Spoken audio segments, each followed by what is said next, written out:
in this budget debate. I should have observed, Mr. Speaker, that much has been said on our side, but very little has been said on the opposition side. So I'd like us to assume that both sides of the House have agreed that this is probably one of the best budgets ever presented in this Parliament, Mr. Speaker. But, Mr. Speaker, I don't want to, Senator Sanford made a number of erroneous and unsubstantiated statements in her contribution. And I really do not want, Mr. Speaker, this time to go after Honorable Sanford. I understand her condition, and if you notice that she's been missing very much from the entire sitting. And I know, Mr. Speaker, when people in those conditions, they experience all sorts of problems, including mental problems, you know? And it's also a fact of life. That's just how it is in those conditions. And so I will have pity. I talk in medicine, Mr. Speaker.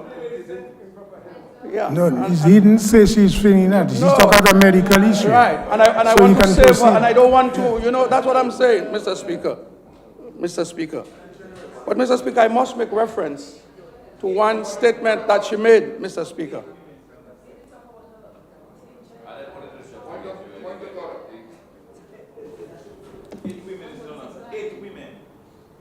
Standing Order 44, subsection 4. It shall be out of order to use offensive and insulting or disrespectful language about members of the House or against the House of Assembly. Mr. Speaker, the language of the Honorable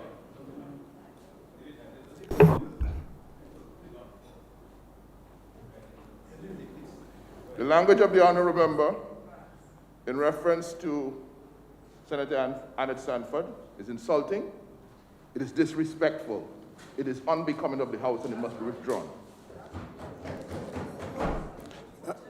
I think he made a general statement in terms of a condition. I mean, it wasn't specific to her. So proceed. Thank you, Mr. Speaker. Thank you, Mr.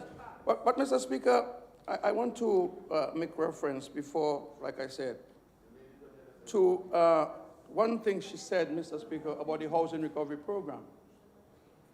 And Mr. Speaker, it appears to me, which was the same strategy used by the United Workers' Party when they attacked the Agricultural Livelihood Program of the government of Dominica funded by the World Bank. And this is a World Bank funded project, Mr. Speaker, where they have set up a project implementation unit with international bidding for the positions at that unit, Mr. Speaker, full of transparency.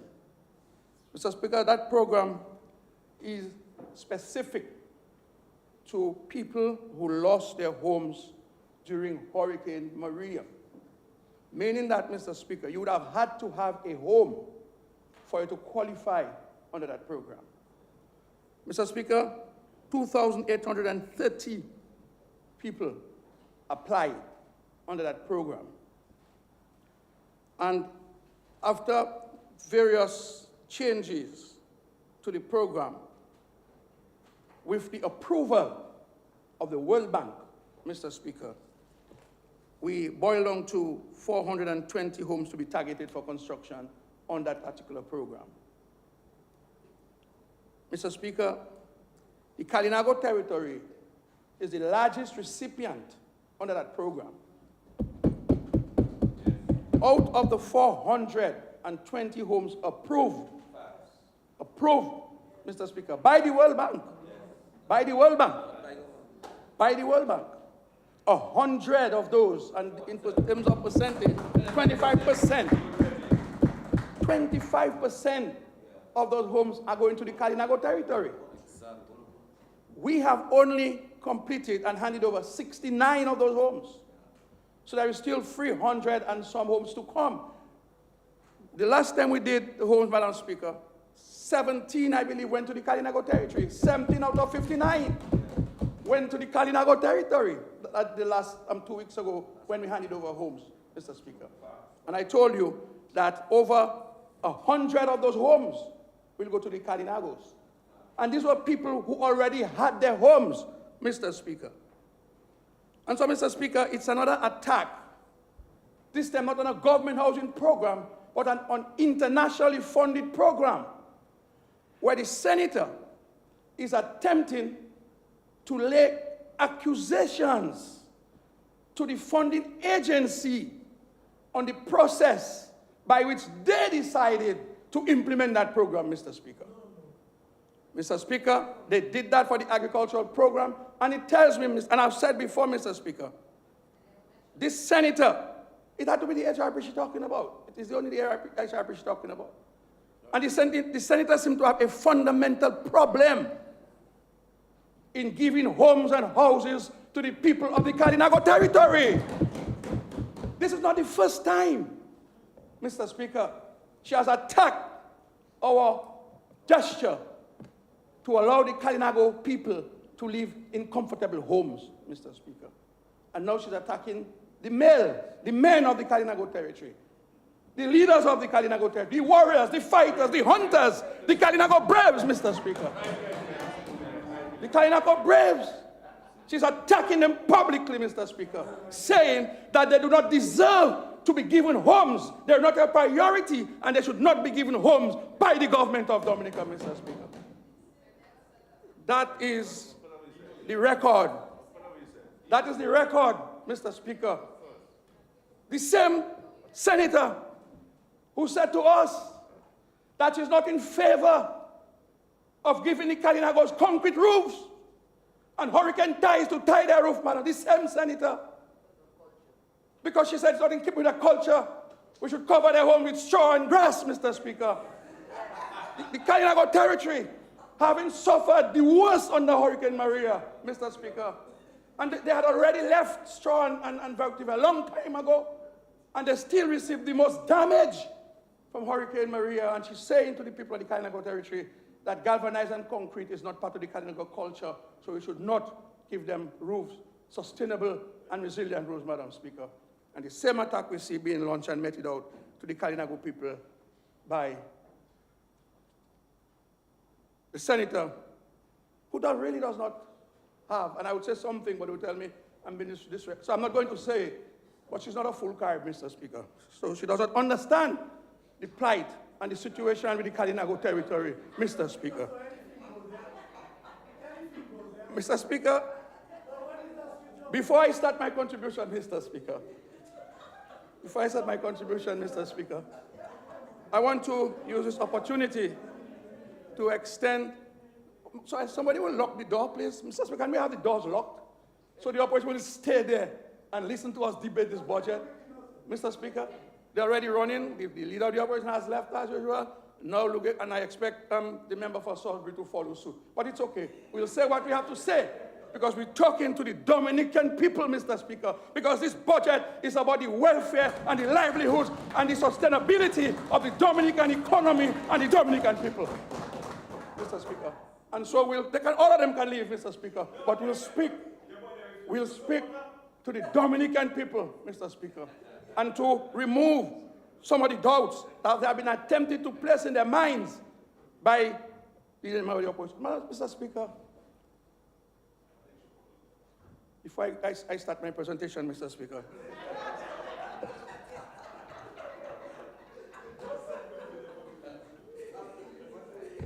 I was just responding, Mr. Speaker, because you will give me time after to respond. I responded now before. Mr. Speaker, I want to express my deepest condolences to the family of Avis Robinson, who, as we heard in the news, was knocked down by a motorcycle yesterday at Purple Tittle. I know the lady, Mr. Speaker. Every morning, always jogging, a retiree from the United States, came down here, and she made this unfortunate incident which cost her life, Mr. Speaker. And so on behalf of the Cottage constituency, I want to express my deepest condolences to the Robinson family. I think that was a sister of Dr. Cyril Robinson and the Robinsons, Mr. Speaker. And also to the Etienne family, Vince Etienne and the people of Purple Tittle, who are proprietors of the Purple Tittle, Patricia Etienne, and that is where she was coming from after spending the day. That's where she normally spends her pastime. She was retired, come down jogging, enjoying Dominica. And she normally goes there every day, basically, to spend time with Patricia there. And she was coming from there. When she stepped out on the road, she got hit. So, Mr. Speaker, I really want to express my condolences on behalf of the constituency. But also to Mr. Speaker, the young man who was involved in that unfortunate incident, I know him very well too. Very good, young, promising gentleman. He's from Penville, actually. Very good artist. If you notice, all the shoes we had painted, especially in the northern constituency, this night, big shoes and so on. These were part of his artwork. Very, very good and prominent artist. School teacher by occupation or profession. And so, Mr. Speaker, to his family, I also want to express, and I'm sure the Prime Minister, when he comes to speak, will do that. But knowing him so well, in fact, he was working on a project that I have interest in as we speak. And I really hope that he will recover of mental. This thing takes a toll on you, you know? I mean, that's a death, right? Accidental death, and it affects you. It takes you a little time to recover, and I hope that he can make a quick recovery very, very soon, Mr. Speaker. So I really want to sympathize with his family on that unfortunate incident. Mr. Speaker, I also want to congratulate Senator Esprit, who joined the League of Men. Who joined the League of Men. Of big men. Of big men. Of big men. Yesterday, Mr. Speaker, I want to wish him well and to say to him, Mr. Speaker, that it's not always smooth sailing, like life itself. It's not always smooth sailing. There may be challenges. And what will separate him is that he can ride above those challenges and still make the best of his marriage. And you can always contact me for advice if necessary and when necessary. I have more than 25 years experience in this thing, Mr. Speaker, and I can write a book on this. So in the event that he needs any sort of guidance, then he can always approach me, you know, and I will give him some advice. Mr. Speaker, this morning, in my usual early morning reflections, my 4 o'clock reflections, I sent a happy emancipation to a friend of mine. And she responded, well, Emancipation Day was yesterday. And I said, well, Emancipation is not a day. Emancipation Day is an event. But emancipation is part of our culture. It's a process. Because, unfortunately, Mr. Speaker, many of us in this country, we're still economically and mentally enslaved. And what hurts me, Mr. Speaker, is to see that every attempt that this government would make to liberate our people from economic slavery, we meet with strong objection from the opposition, Mr. Speaker. Every time we take an action, whether it's the international airport, whether it's the housing program like you saw today, it always comes under attack, Mr. Speaker. And all we're trying to do is to make our people liberated, to emancipate them, Mr. Speaker. To emancipate them. That's what we're trying to do. And at every juncture we tried, Mr. Speaker, the opposition seemed to want them to remain in that state of economic slavery and poverty, Mr. Speaker. Because even the source of funding that we're using to help to emancipate our people, they have launched a broadside attack every day, Mr. Speaker, against that program, seeking to deny the people of Dominica the necessary resources that is required to continue to raise their standard of living and to make them independent in their own independent country, Mr. Speaker. That's for the opposition, Mr. Speaker. Mr. Speaker, they have gone to the extent that they have joined forces with the same colonizers, with the same racist people, both here and abroad, to join forces to see how they could keep our people in that state of mental and economic slavery, Mr. Speaker. Aided, no, you can rise if you want, aided and abetted by some Dominicans who themselves are enslaved in diaspora, Mr. Speaker. Themselves are enslaved in diaspora. And I'm not going to call their names, Dominicans know who they are, because they are the advisors of the United Workers' Party, Mr. Speaker. But this government will continue this struggle, and that's why I say, Mr. Speaker, emancipation is not an event. Emancipation Day may be, but emancipation is a process, a lifelong commitment. Because all people have shed blood, Mr. Speaker, for our freedom. We have shed blood to be liberated from these people who continue to seek to enslave us, Mr. Speaker. And you have here in Dominica, men of high collar. These are not shabby men we're talking about. We're not talking about shabby men. We're talking about men of high collar. Shabby. Who are products of slavery. Who benefited from that emancipation, from the bloodshed of our people.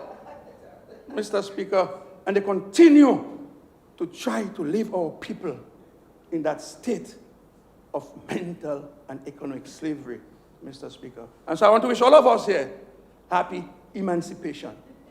And that should be our motive moving forward, to continue like we're doing in this part of the House, to liberate our people from economic slavery by giving them the means and the tools that they can become independent homeowners, independent persons seeking medical care, independent education, to give them an opportunity, Mr. Speaker, to rise or to remove from them the shackles of slavery, or what constituted slavery in the old days, Mr. Speaker. Mr. Speaker, I have been in this parliament for 28 years. And I have seen 28 budget cycles. I've been here, Mr. Speaker. But those I remember more vividly was the budgets between 2000 and now. And Mr. Speaker, the opposition is always quick to tell us, oh, you guys going back in 2000, so long to 2000. The member for Salisbury last parliament, he said, well, I wasn't there, it's not me, I wasn't there when that happened. Talking about the state of the economy and the state of the country when we came in 2000. And I think it was the member for Portsmouth who raised some of the issues, some of these things that we met. And those budget days, Mr. Speaker, they were painful. They were hurtful. Because we had to impose taxes on people. We had to remove from these people's salary 5% levy on salaries. Mr. Speaker, there was a proposed bicycle tax. All these little boys you see riding bicycle, everyone over there, bicycle. The plan was to impose a $5 tax on them, Mr. Speaker, to raise revenue, to get us out of the rut that the United Workers' Party left us in. Thank God it never came to pass, Mr. Speaker. We lost 2 prime ministers, Mr. Speaker, grappling with how to deal with the economic situation that existed at the time. Mr. Speaker, we had to go to the IMF to do a structural adjustment program. And for those of us who understand what that means, we'll know the problems that we went through. Today, Mr. Speaker, less than 15 years later, because I'm not even talking about the challenges that we met along the way. Today, Mr. Speaker, we're presenting a budget that the entire region and the entire world is at awe as to how a government, having faced so many challenges with a very unresponsive opposition, can come up with a budget, Mr. Speaker, which is not only tax-free, but which continues to remove taxes, Mr. Speaker, on the backs of the people, to continue to improve on infrastructure, to continue to design new infrastructure programs, Mr. Speaker, to continue to manage our social safety nets program, to deal with those that are less fortunate in this economy, Mr. Speaker. And the whole world is wondering, how is this government able to do it? And to make it worse, the Prime Minister said that we have the money, so that is not the problem. Mr. Speaker, even the opposition were applauding some of the measures in this budget. That's why they couldn't respond to it, Mr. Speaker. An elderly lady told me that the camera caught the member of us clapping under the table. Under the table. Didn't want people to see him clapping, so the camera was right behind him. He didn't see the camera behind him, Mr. Speaker. And they caught him red-handed, clapping, applauding under the table, Mr. Speaker.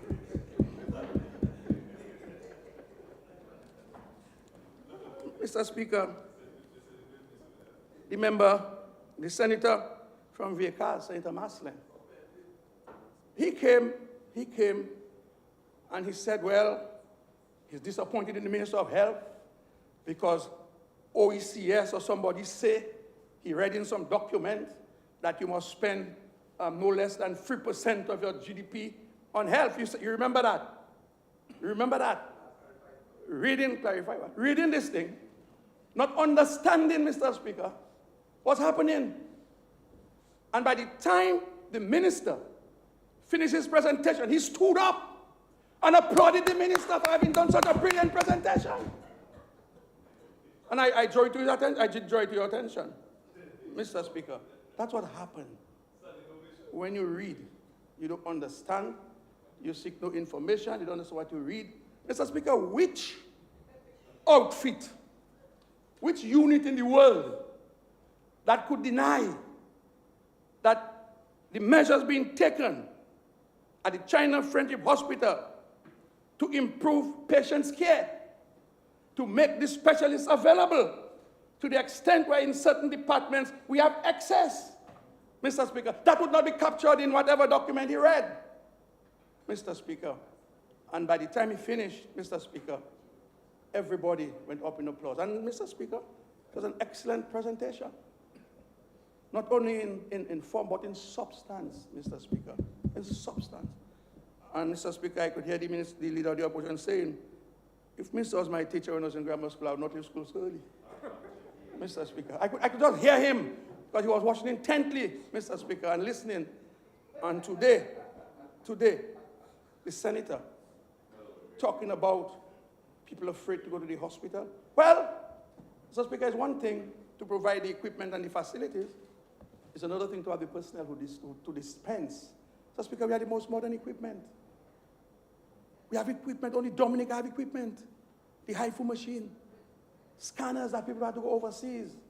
Mr. Speaker, we're now reforming the hospital to ensure that patients receive the best care available, Mr. Speaker. We have beds, brand new hospital. We have an eye care department. 6 operating theaters. The best in the region, Mr. Speaker, a center of excellence. And the senator, she sits there. And she said, well, they know why they're afraid to go. I guess they might be afraid of the surgeons there. They might be afraid of some of the people administering the medication. That's what they're afraid of, not the hospital. Because when you go to that hospital, you're like in a hotel, Mr. Speaker. At that hospital, Mr. Speaker. No, I'm responding to you. I'm responding to you. The healthcare, and I'm not afraid to say it, Mr. Speaker, that much more could be desired from the persons administering health to the people of Dominica at the China Hospital, Friendship Hospital. I'm not afraid to say it, Mr. Speaker. All of a sudden, they're attacking public officers. You're attacking them left, right, and center. You're attacking them left, right, and center, Mr. Speaker. I'm just responding and to correct. Thank you very much. Mr. Speaker, we have 5 doctors on our side, 5 doctors, all in different specialities, Mr. Speaker. But you see, Mr. Speaker, Senator Masley must be very careful. He has some talent, Mr. Speaker. But I want to say to him that for him to reap the benefits of those talents, he cannot remain in the bowels of the United Workers' Party. There is no leadership there, Mr. Speaker, in the United Workers' Party. There is no future, no projection for growth in the United Workers' Party, Mr. Speaker. And he has to listen to us on this side of the house. You see us there, Mr. Speaker? Years of experience. And we have mastered the art of politics in this country on this side. At my age and Ian and Blackmore and all of us who've been here, we have some young people here for real. But let us look at the experience that is here, Mr. Speaker.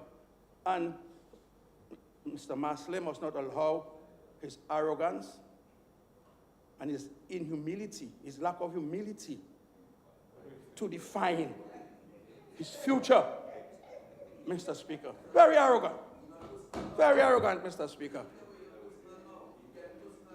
You have to withdraw the part that dealing with arrogance. What? You withdraw the arrogance, sounding a little personal. Well, I'm not giving you no problem today, Mr. Speaker, so I'm not in a mood to give no trouble today. I myself want to stay focused. So, Mr. not give no problem. If I will withdraw, I'll withdraw. Mr. Speaker, he came to this house. And he told us, Mr. Speaker, and lamented the fact that the Prime Minister had not made a cemetery available, so he had to leave Penville and go to a funeral in Portsmouth, Mr. Speaker.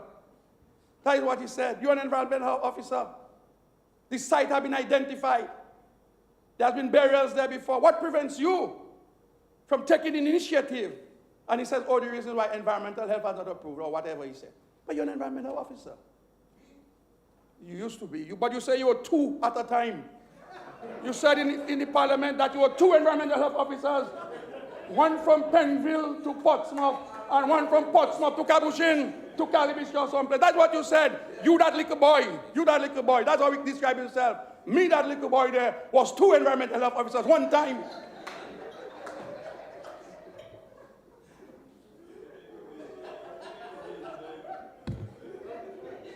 I mean, we're in the same parliament. I hope I'm not saying the wrong thing. I hope that's what I heard. Thank you very much, Mr. Speaker. But, Mr. Speaker, the truth of the matter is, and he knows that,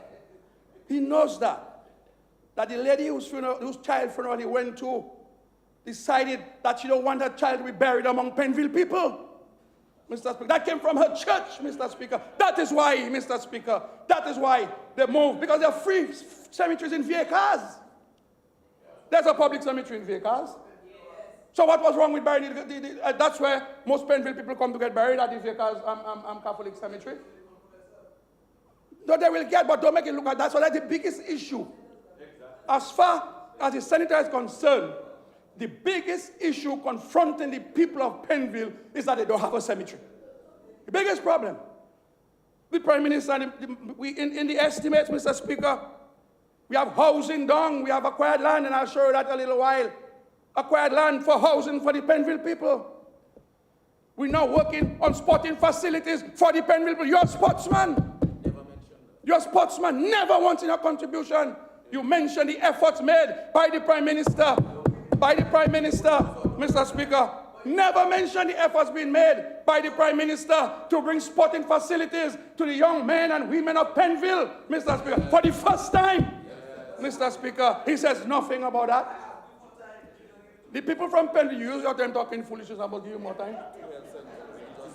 Mr. Speaker, 2 brand new health centers in Viecas and Penville. The senator does not even know that and they're complete. They're finished. Ready to use right now, and he doesn't know that, Mr. Speaker. If he had known that, he would raise that in his contribution. A brand new community center, one of the best in the country, in Viecas. Mr. Speaker, the gentleman comes here, and he does not say anything about that. Mr. Speaker, in the budget, the Minister of Sports told you that he had established a trust fund capitalized with $500 for $500,000 for young sportsmen and women who call to national duty overseas. Yes. And rather than the struggle they have to face to get time off and equipment and so on, they can tap into that facility.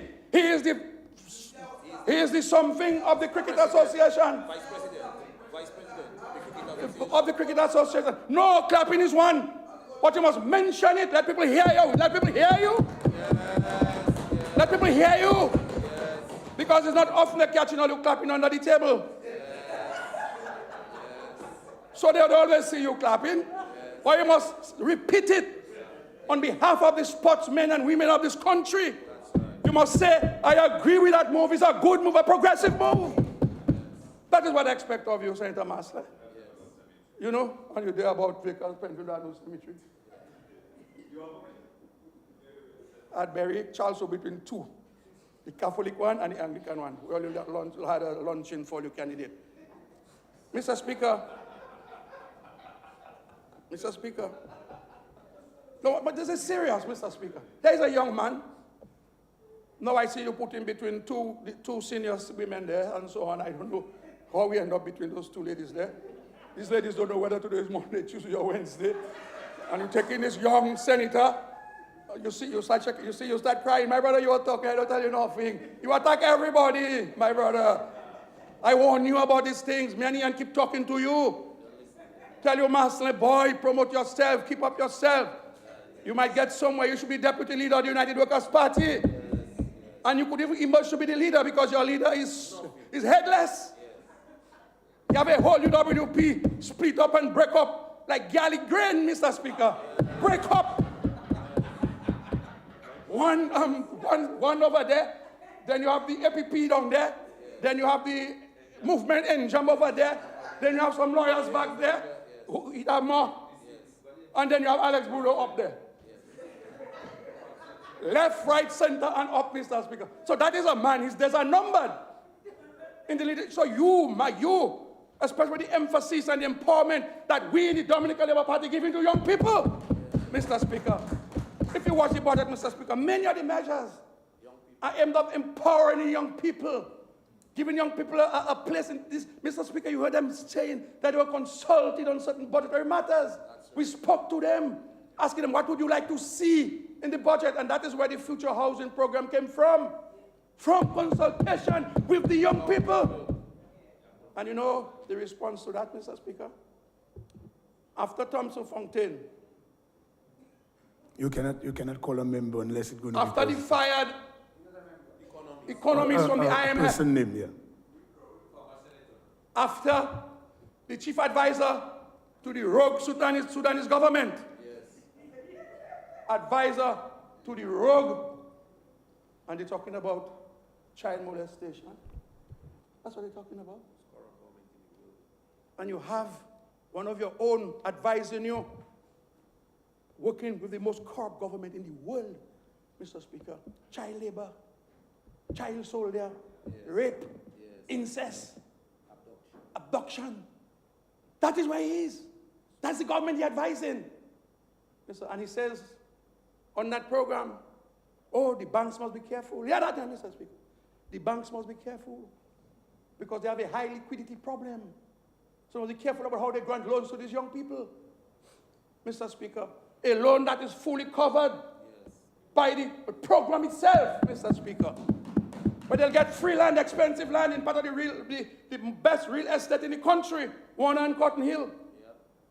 Mr. Speaker, they have a choice to design their own homes, Mr. Speaker. They will receive those homes at a discounted price, which means a loan that is less than the value of the property. What else can the bank want? What else? The home is already built. So all these issues of supervision and certificate, that does not exist. Mr. Speaker, the financial institutions, they jump on it. We didn't have to ask them. Once you told them what it was, they agreed. They came to the issue. They're ready. They're willing. And the United Workers' Party is saying to the banks, be careful about giving loans to these young people because those loans will become delinquent. Constant attack on the young. And then you know what they say? Well, we'll make a bank for them. And we'll give them 100 million. 100 million, he said, he'll make a bank. For what? To do what? What are the terms and conditions? Nothing, Mr. Speaker. The same way, Mr. Speaker. The same way. He says, oh, well, forget about the housing thing. I will give everybody $100,000 to do what they want. Cash money, Mr. Speaker. You heard that? Well, don't answer. You don't answer because everybody heard it anyway. $100,000 instead of the housing program, instead of building homes for people, Mr. Speaker, he will give everybody 100,000. He raised it from the 25 he had promised them during the election. Remember he had promised them 25. Now people don't fall for that. But he said, well, let me try something. Let me raise it to 100,000. I'll give all you vote for me. And all you can do what all you want with it. Go on vacation, buy car, do what you want with it. That's your money. That is the economic plan. And the senator sits and says that we have no plans for the young people. And her party and she telling young people that will give you 100 grand to do what you want with it. Let it sink, Mr. Speaker. Vacation, buy car, more fingernails, more weave, more braids. Can you imagine what you do with $100,000 now? Mr. Speaker, I mean, it's laughable. It's laughable, Mr. Speaker. What recklessness is that? And you're talking about debt to GDP ratio and what debt is and what debt not. What would that do to the economy? It would sink the economy, Mr. Speaker. Because you have more money in circulation, you don't know what to do with it. Mr. Speaker, that's what and now he's saying we'll build a bank for them. You don't tell what structure the bank will take. He doesn't tell us what loans you can qualify for. He don't tell us what they will do, nothing. All he says, he'll put 100 million. That boy like big money, Mr. Speaker. He like 2 billion, billion. And I suspect before the end of the year, he'll raise that to 1 billion, Mr. Speaker. Mr. Speaker, we have to be careful in this period how we treat our young people and how we continue to fool the people, Mr. Speaker, with these lies and these innuendos, Mr. Speaker. Mr. Speaker, I said I wasn't going to be long, and I'm going to try to see if I can do something. Mr. Speaker, the leader of the opposition, in response to the budget, he said, well, you know, they didn't give me enough time. So he goes to Q95, and he starts complaining about time. Yes, still, Mr. Speaker, he comes here, and his packet was thicker than that of the Prime Minister. I'm not sure if you guys saw that. His notes, thick like that. A man had time to prepare. But, Mr. Speaker, what the Prime Minister did was the budget presentation. But the meat of the budget lies in the estimates. The policy statements lies in the estimates. The only part of the estimates is the relief measures, which the Prime Minister announces on the day. And, Mr. Speaker, you could pick up the estimates, go through it, and write a book if you have any interest in it. We're waiting for the Prime Minister to do his presentation so you can respond. But he came prepared. But he did not come prepared, Mr. Speaker, to debate the budget. He came prepared to discuss other things. Mr. Speaker, he spent, 15 minutes, AG, on the CBI, making the same wrong allegations that he continues to make, and the Attorney General corrected him, Mr. Speaker, in the rebuttal. He spent another 20 minutes, 30 minutes on this child abuse, Mr. Speaker. So this is the leader of the opposition. This is a party. When a few years ago we had an incident where some members of parliament were implicated in a similar matter. The Labour Party moved with haste to ask one of our power reps to resign from parliament over that matter. That led to a by-election, Mr. Speaker. That shows how seriously that we treat this matter of child abuse, Mr. Speaker. The leader of the opposition, they held on to their man. Yes. They held on to their man. Mr. Speaker. Run an election, Mr. Speaker. If a man was accused, Mr. Speaker, and they rewarded him by making him deputy leader of that political party. Yes. Mr. Speaker. That is the United Workers' Party record on this hypocrisy that they come to the parliament with, Mr. Speaker. This young girl from Warner, we didn't hear them. We didn't hear them on it, Mr. Speaker. But no sooner that the perpetrator, the alleged perpetrator, no sooner he was shot, Mr. Speaker. They held a rally, inviting people to come to the rally. And you know what the theme of the rally was when people got there? Justice for Kian, Mr. Speaker. That was the theme of the rally that the senator from La Plaine spoke about, Mr. Speaker. She mentioned it.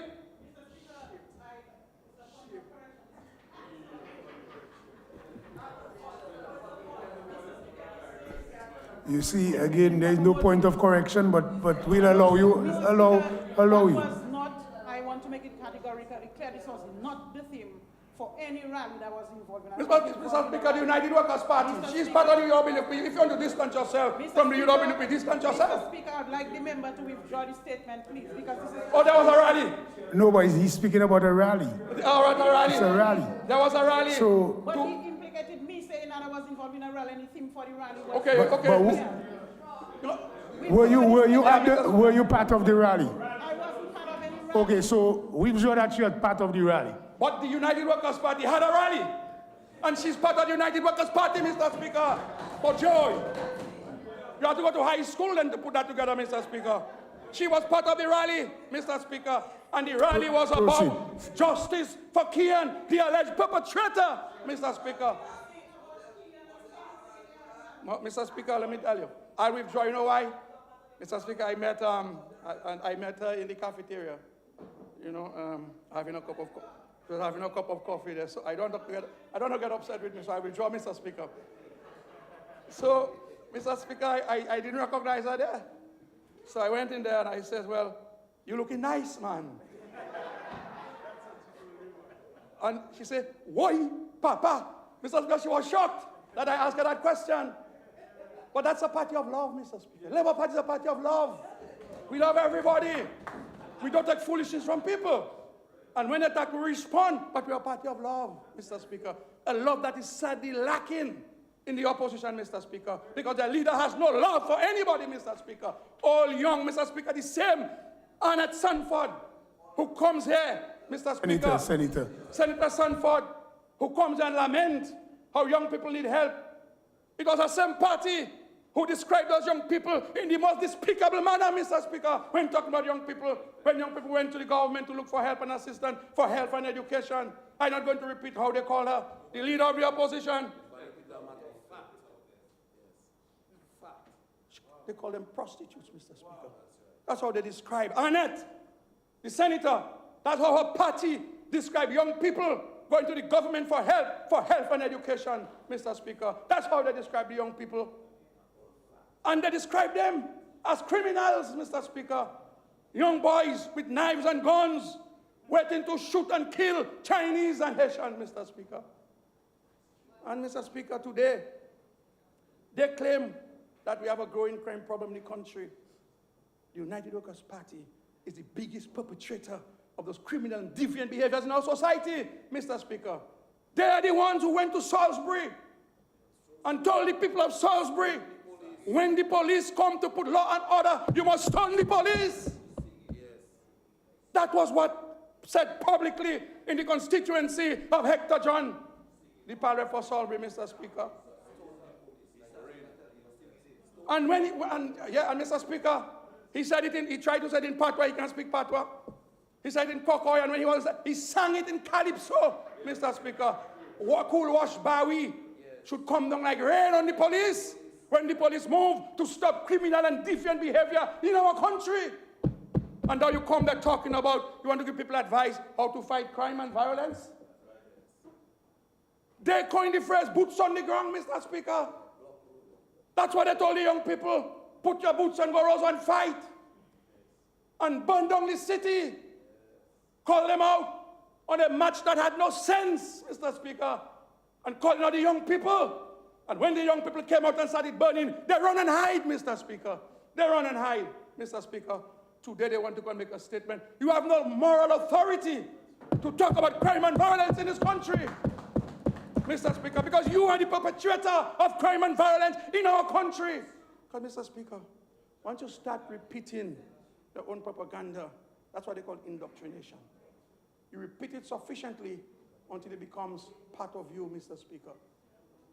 And that is one of the problems we have in this country, where the opposition has done nothing except to encourage deviant behavior. Mr. Speaker, the constant call of this government being a criminal government, the constant call of this government stealing money, in the psyche of the young people, they're rebelling, Mr. Speaker.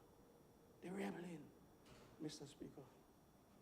And the most the opposition can do, Mr. Speaker, is to call on them same young people and tell them what I asked you to do. I changed my mind, don't do it again. That's the best they can say, Mr. Speaker. And that is how he spent. That is how he spent his time. That was the substance and the basis of his contribution to this very progressive budget, Mr. Speaker. With so many measures, Mr. Speaker. So many measures in this budget aimed at alleviating the plight of the people of Dominica, Mr. Speaker. Mr. Speaker, let me just say a few things about housing. I'm not even going to touch the budget that I've been dealt with. I will deal with some of the things on the housing. How much time do I have? Yeah, but I didn't want to take more time. Mr. Speaker, there's a little unit in the Ministry of Housing called the Property Valuation Unit, Mr. Speaker, the Land and Surveys Division. And that unit, Mr. Speaker, is responsible for the implementation of almost every capital project in this country. Because every capital project in this country has to do with land acquisitions. You know we are a little short on land. Our country is not blessed with so much flat land. Lands are held in private. And Dominicans know the value of land. and they always try to hold on to their land as much as possible. Some of those lands are family properties, some have no titles. 17 more minutes. And yes, Mr. Speaker. And so, Mr. Speaker, it makes it more and more difficult to get land for. So we have to acquire lands, Mr. Speaker. And that can be a very tedious task sometimes, especially when you meet some very difficult clients like we've met, Mr. Speaker. And they will sell for you, but there's a price they know that you will not agree to, Mr. Speaker. Although we have the compulsory acquisition we can do, but this government don't like to take people land. We see land as a valuable asset, and we really don't like to take people land without their permission, Mr. Speaker.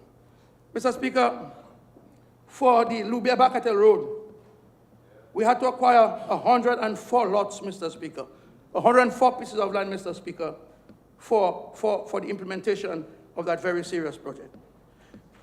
On the East Coast Road project, Mr. Speaker, we had to acquire over 646 parcels of land, survey it, negotiate it, acquire it, Mr. Speaker, for the building of 5 bridges and about 270 box culverts on that very difficult but interesting project, Mr. Speaker. And including that, Mr. Speaker, we had to do lands in the Kalinago territory, for which I'm happy to report, Mr. Speaker, that the Kalinagos have gotten paid in full for their property that was acquired for the construction of that very important project. And Mr. Speaker, the senator, she comes here lamenting over the state of the road. Mr. Speaker, for the first time in the history of the East Coast, who have so many challenges with landslides and roads before little rainfall, former Pile Rep Drago. Drago couldn't come to work every time rainfall. Drago have to report absent because he cannot pass. Or he had to go and block 2 culverts in Soufriere, in Bois Diab, in this place all they're afraid of there. The one where the mountain always fall in. TFM and it have one just below it, Mr. Speaker. Mr. Speaker, and government, with the World Bank, on representation made by the people, by the government, on behalf of the people of the East Coast. And every time, Mr. Speaker, the Sansover senator comes to the parliament, in fact, the last recommendation she made was we should include in the budget for when people transport breakdown to buy new parts for them. That is a contribution, Mr. Speaker, to that major sacrifice that we are making, Mr. Speaker, on the East Coast Road project. You have your old vehicle, your chassis fall. Long time your chassis falling. You say now you're on the government to put a clause. Mr. Speaker, I mean really and truly. Are we serious in this country, Mr. Speaker? As Mr. Blackmore would ask you, are we really serious in this country? People that represent people. Yes, the program has some challenges. We have challenges. It's a nightmare. It's a major project in an area where the weather is not always very good to you. It's not friendly. In the heights of the rainforest there, where when sun's shining in Roseau, raining in your skin up there. We were in Roseau the other day, little drizzle fall. Greta and them couldn't go home. Rosalie River flood. Huh? On sunny days, we were in Rosalie flooding. Mr. Speaker, that is to tell the nature of the area in which you're dealing with. There are challenges, my brother. And for you, well, you have no reason to be there in the first place, so you can say what you want. You can say anything you want. Mr. Speaker, we had to acquire, Mr. Speaker, all these lands, the value of which was about $5 million, over $5 million that the government had to pay for acquiring properties because it was not part of the original loan from the World Bank. Mr. Speaker, in Portsmouth, we had to acquire property to the value of what is the value, Doggy? $500,000 for the Portsmouth administrative building. Geothermal resources, Mr. Speaker. We have to acquire 55 properties for the construction of the cable, Minister of Tourism. Mr. Speaker, at a value of over $3 million. That is what we're hoping to spend on that, Mr. Speaker. For the health centers, Mr. Speaker, we have to acquire properties. Roseau Health Center, St. Joseph Health Center, Marigot Health Center. We had to acquire 4 properties to develop the car park and other ancillary facilities for that hospital. That is the work that this government is doing. That is what you have to appreciative about. This government going out of the way to ensure that our people live healthy and our people can get the facilities that they need, but for economic development, social development, and health. Senator Sanford, Mr. Speaker, the airport, we have to acquire 268 parcels of land. We have already paid out over 24 million, and we're still paying out, Mr. Speaker. I'm just trying to outline the importance, Mr. Speaker, of the valuation unit, Mr. Speaker. And so a small unit, maybe 4 or 5 people, with the Land and Surveys Division, you have to survey every piece of those lands to get the square footage and to be able to put a value to it. But there's $3 a square foot, you don't tell them, we'll take that piece for 5. Take that, not so it's done. It has to be surveyed. And you guys know the challenges in surveying land in this country, how long it takes and all your little measurements and so on. That is the work that we put in over the last year. Over 1,000 acres of land had to be acquired, had to be surveyed, had to be valued to ensure that we can get those projects on the road, Mr. Speaker. 10 more minutes. Mr. Speaker, in terms of housing development, we've spoken about that, Mr. Speaker. This year, we did over 223 housing units, Mr. Speaker. When you add that, Mr. Speaker, to those that we did under the MMC program, the figure I have there is about 1,425. And Senator Sanford attempting to compare a $125,000 home, single home, 2-bedroom home, simple but resilient, to these homes being built by the MMC. I mean, how do you compare this, Senator Sanford? How do you come to this parliament? How do you take your rest time, your bedtime, and come to this parliament and utter, I would not say the word, Mr. Speaker, ask me to withdraw. You cannot be compared. How can you look at a unit that contains 12 families, is one unit, but with 16 families, Mr. Speaker, and you want to make a comparison? Yes, the apartment buildings, man. You're watching, I'm this fellow from Penville there, he can help you. Can't help you with that at all. You have to defend yourself. You don't make this, if you look into Maslin, you can get no help from Maslin for nothing. Mr. Speaker. Mr. Speaker. Oh, Lord. So, Mr. Speaker, and we'll continue under the modern resilient homes. What we've done, Mr. Speaker, we've changed the strategy. So rather than doing apartment buildings, we're now going for standalone buildings. It's a process, Mr. Speaker. It's a progression. You work on what is suited to a particular area for the purpose, you do it, and then you continue to change your strategy as you go along.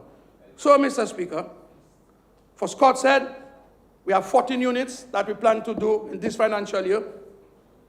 For Houghton Estate in Eggleston, we do another 14 units. In Grand Bay, Mr. Speaker, 98 units are on their way, Mr. Speaker, to house the people of Grand Bay. In Union Estate, we're doing 16 units, member for Point Michelle. In Kenfield East, Mr. Blackmore, we're doing 21 units, standalone buildings, Mr. Speaker, resilient, first class, modern resilient buildings. In Lily Valley, Dr. Mark, we're giving you 16. In Upper Penville, Maslin, we're doing 16 homes for the people of Penville. That is what you should be focused on, not on the cemetery, my brother. The cemetery will come. But what the people from Penville need now is homes. That is what we, the government, doing in Penville under the leadership of Roosevelt Scarrett, dynamic Prime Minister of Dominica. How are we going to unseat him? But anyway, let's leave that boy. Mr. Speaker, in Aba, in Viecas, you seek to represent those people there too. Another 16 units, making 32 in the constituency you hope to represent. That is what you should be focused on. That is what you should be talking about in this parliament. Senator Maslin, I warn you, boy. I warn you, boy. Oh, and also in Carib, Upper Penville, another 16. So 16 and 16 is 30 and 16 is how much? Can you imagine Penville and Viecas with 48 new, well-painted, with roads and infrastructure and light underground and water underground and everything underground. Huh? Yeah. It doesn't matter. One constituency I'm talking about, my brother. You know where those homes are going to be built? You know the lots? You've visited the site? Don't worry about the pay. We have money, we'll pay. You approve the sites? You approve the site? You approve the program? You approve? Boy, let me leave you alone, boy. Mr. Speaker, in Woodford Hill, small farm, we're talking about another 16 units. In Guamo Park, Roseland, we're giving you 16 units. And in Platinum, PLD, we're giving you 10. For the time being, for now. For now, Mr. Speaker.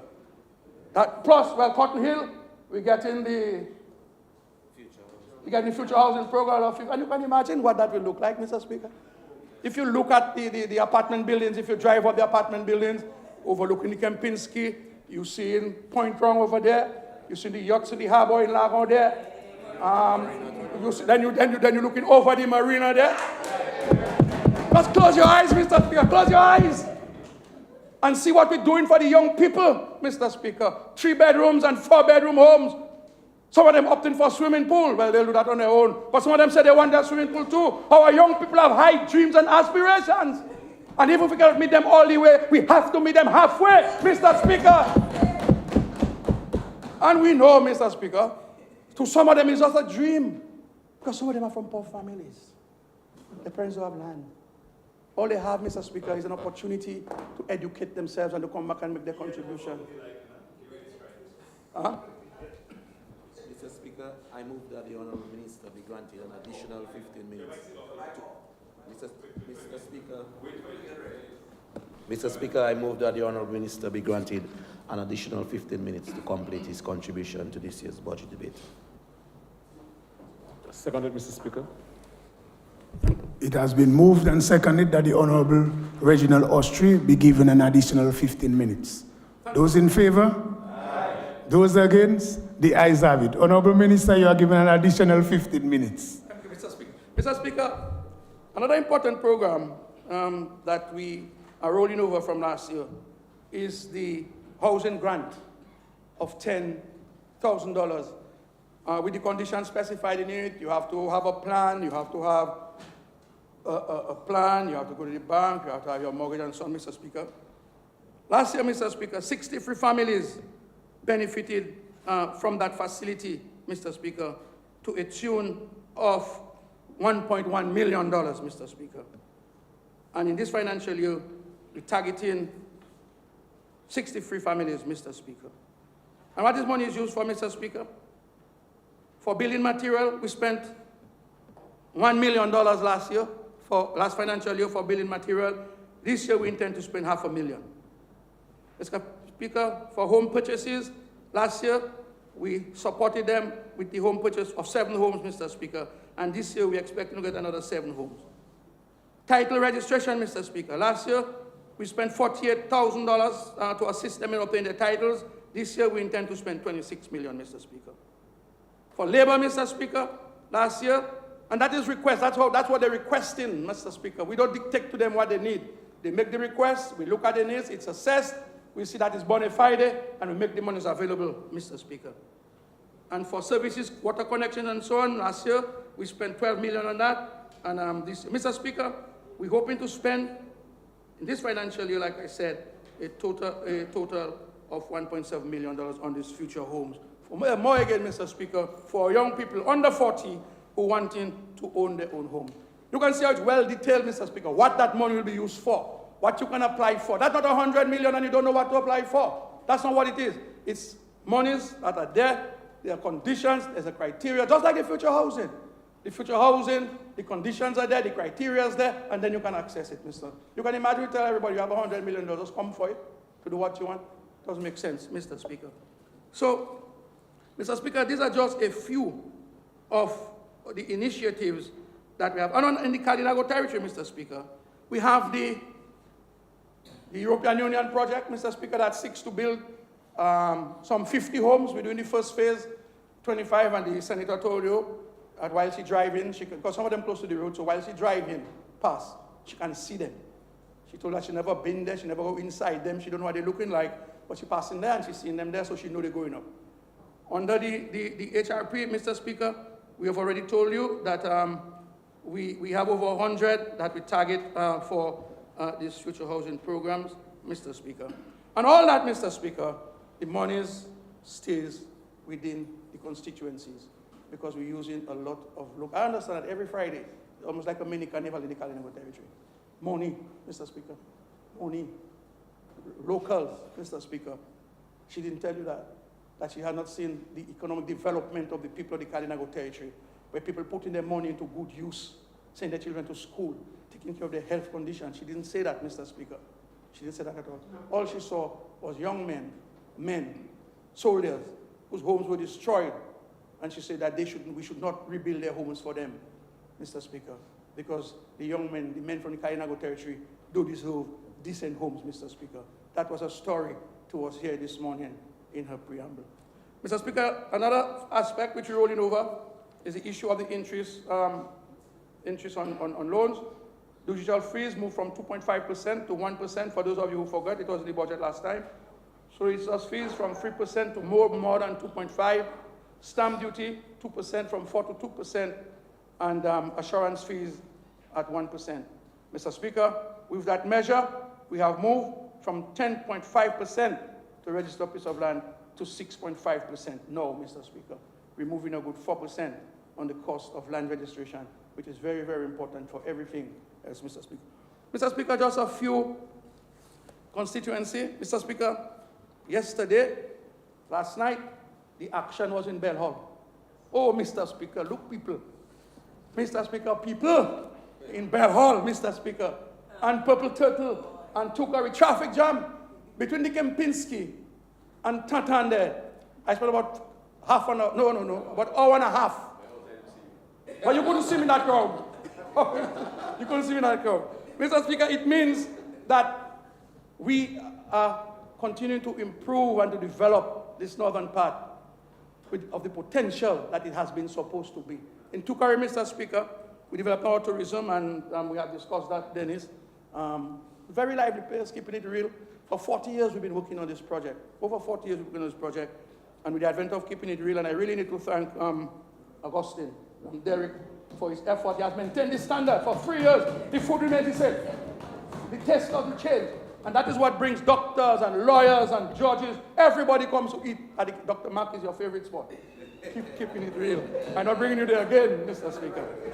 And if we go to Kana, heritage site, Mr. Speaker, another wonderful place.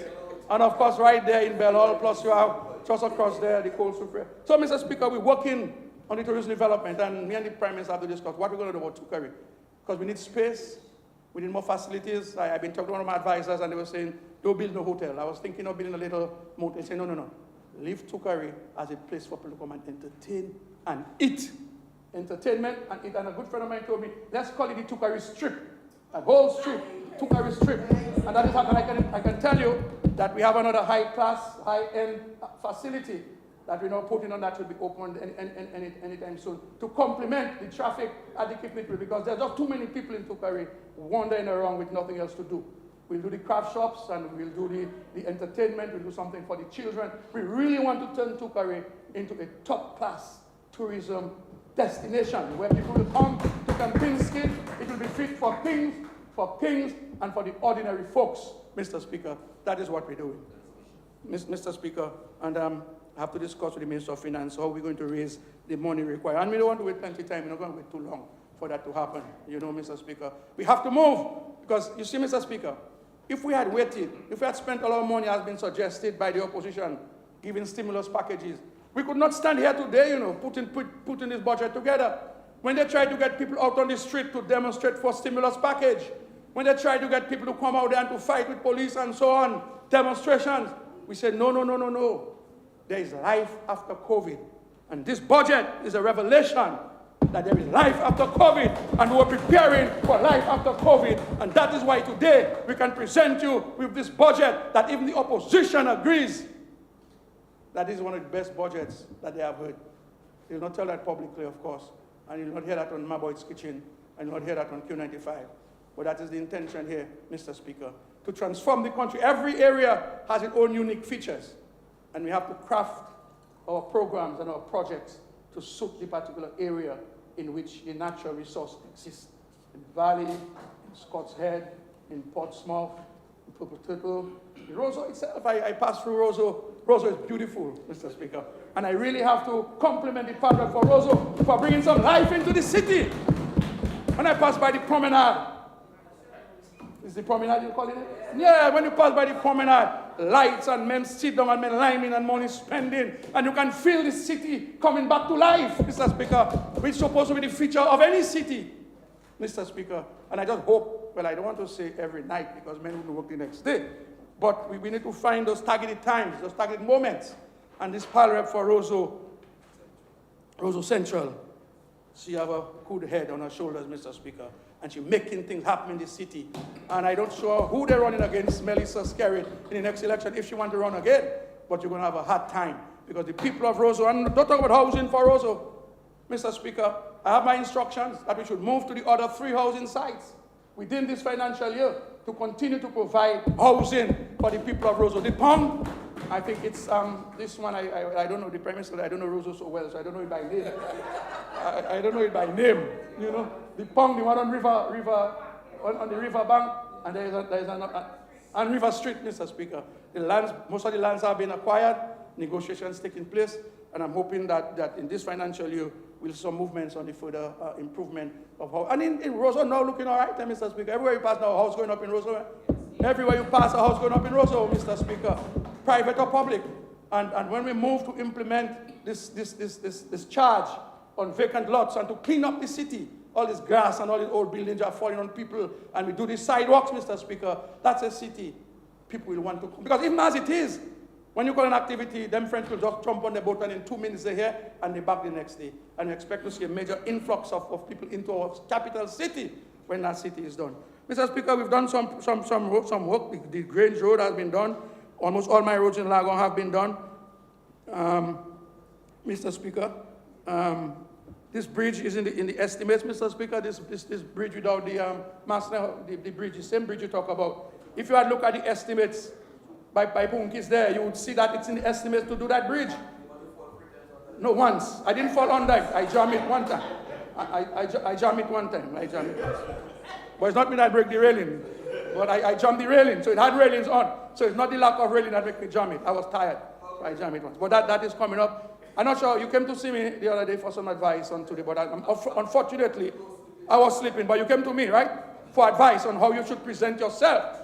And because you didn't see me, you made a mess of the opportunity. You made a mess of the opportunity, my brother. I felt bad when them children told me that Daddy Masley come and check you. Yes, Senator Masley. Senator Masley. Big idea. I mean, I'll meet him there, I'll take him and go up, Capuchin or somewhere. I might want people to see me mix up with them. Senator, you have to remember, Senator Masley. I'll go with you and give you some pointers. And you didn't see me. You shall come back. You made a monkey of yourself today in the parliament. Mr. Speaker, our health center. Who has seen it lately? That health center. And Mr. Speaker, I really want to thank the people of Clifton in particular. They have had this health center for over 50 years. And when they understood that we was going to move it to Savannah Pike, they were not happy. They invited me to a meeting and so on. How you going to take our health center and so on. I met them. We discussed it. Told them it's a modern facility in Savannah Pike. It's more centrally located. And there'll be more services will be provided. They have dental service, ambulance service. You'll have a resident nurse there, I'm well in the place, and so on. And reluctantly, they agreed. Reluctantly, they agreed. And today, they'll tell you that's one of the best things that ever happened. Because how many hospitals we have? It's a little hospital we build in there. When you see what we had, something that we have prayed about 4 or 5 times, the earthquake mashed it up in 2004, hurricane mashed it up, all the walls cracked in a little area there, wire in front there. You know, no.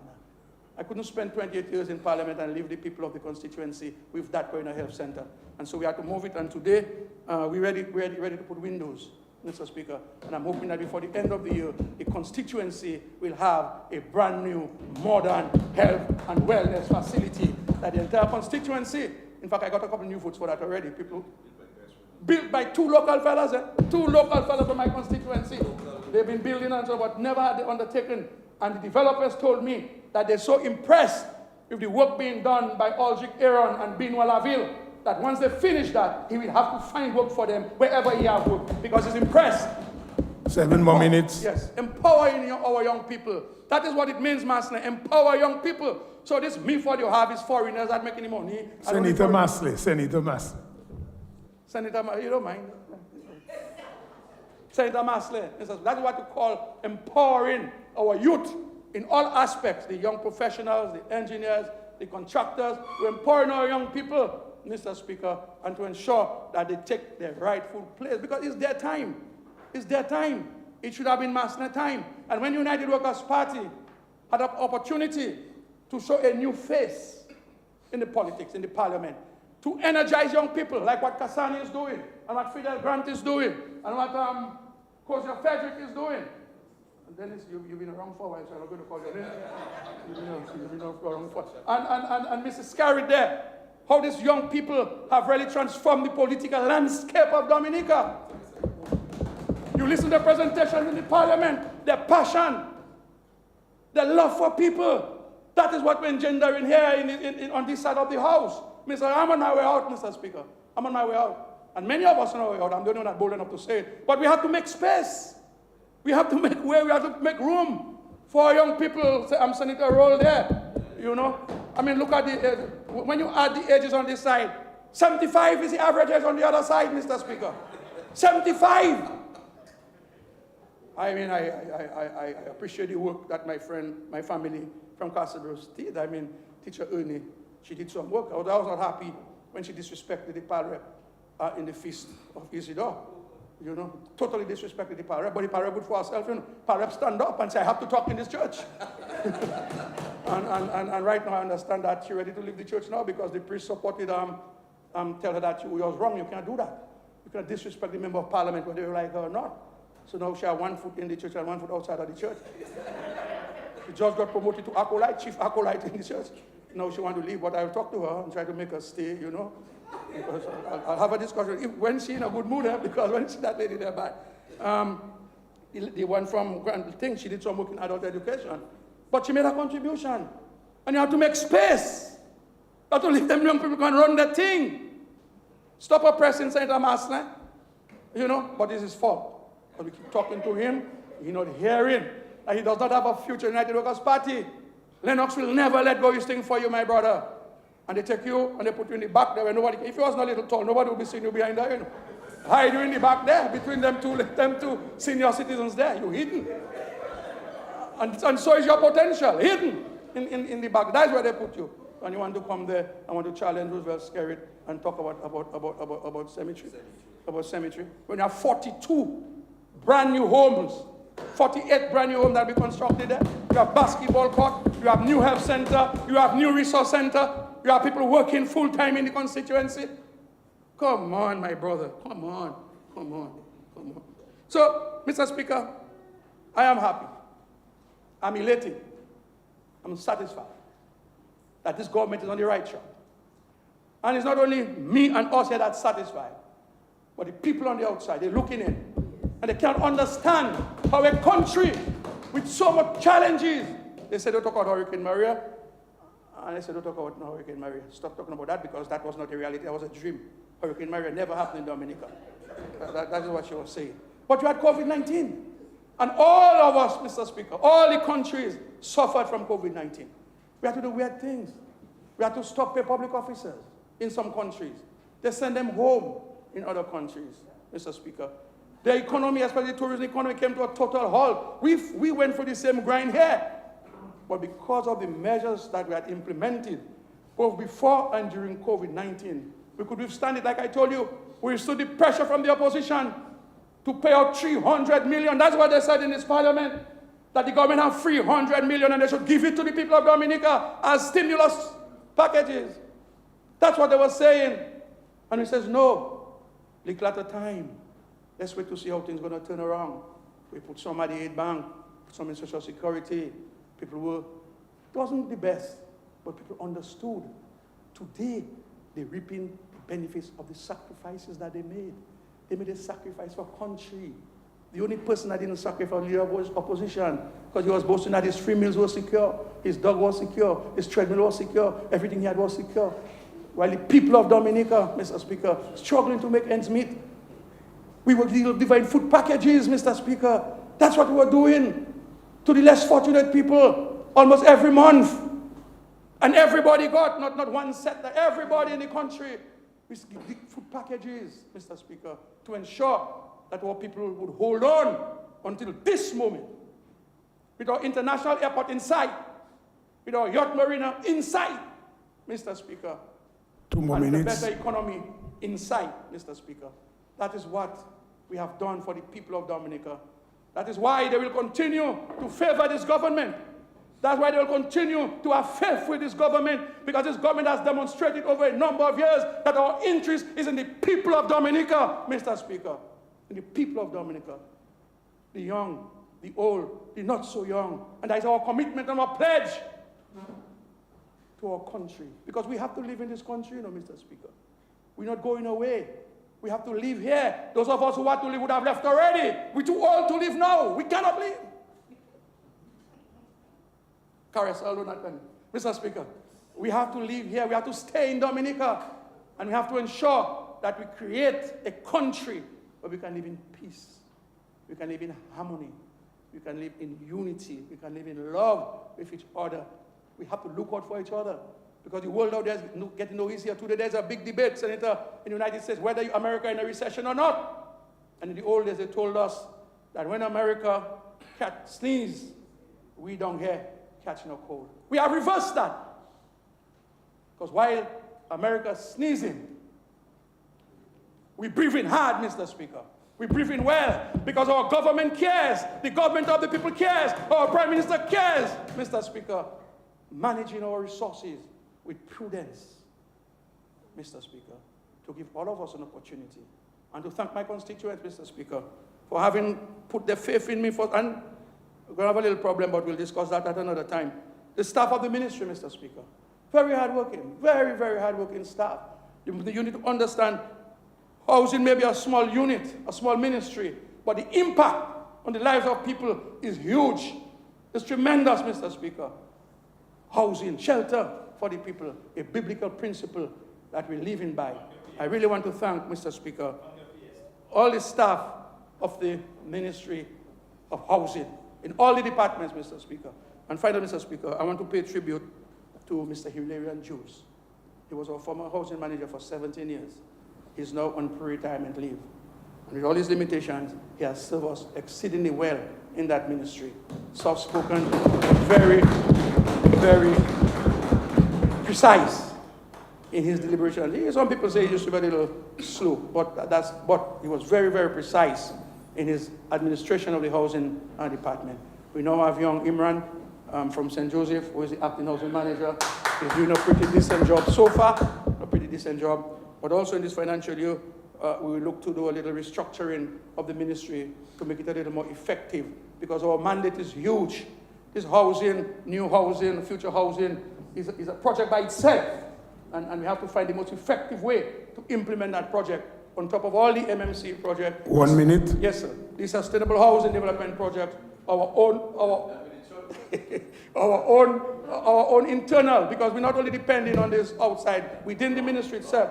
The ministry itself, Mr. Speaker, the government itself have our own housing program. Our repair program will continue, Mr. Speaker. And while we'll not accomplish everything in this financial year, but it's a continuous process, Mr. Speaker, and we will not stop until every single Dominican is properly housed in a hurricane-resilient home, in a sustainable home with washroom. Mr. Speaker, now we hear everybody now into washroom, Jamaica, let me not call their name, Mr. Speaker, countries around us still grappling.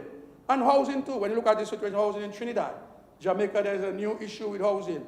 And it's many, many countries now embarking on social housing, something we started about 16 years ago. Now the rest of the region is asking us, how do you do this thing? Looking to us in Dominica, small island, faced with many, many challenges, Mr. Speaker.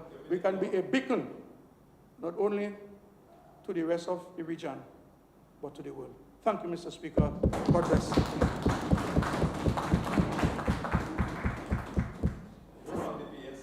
Mr. Speaker, I stand on a point Yes, of Senator. clarification, please.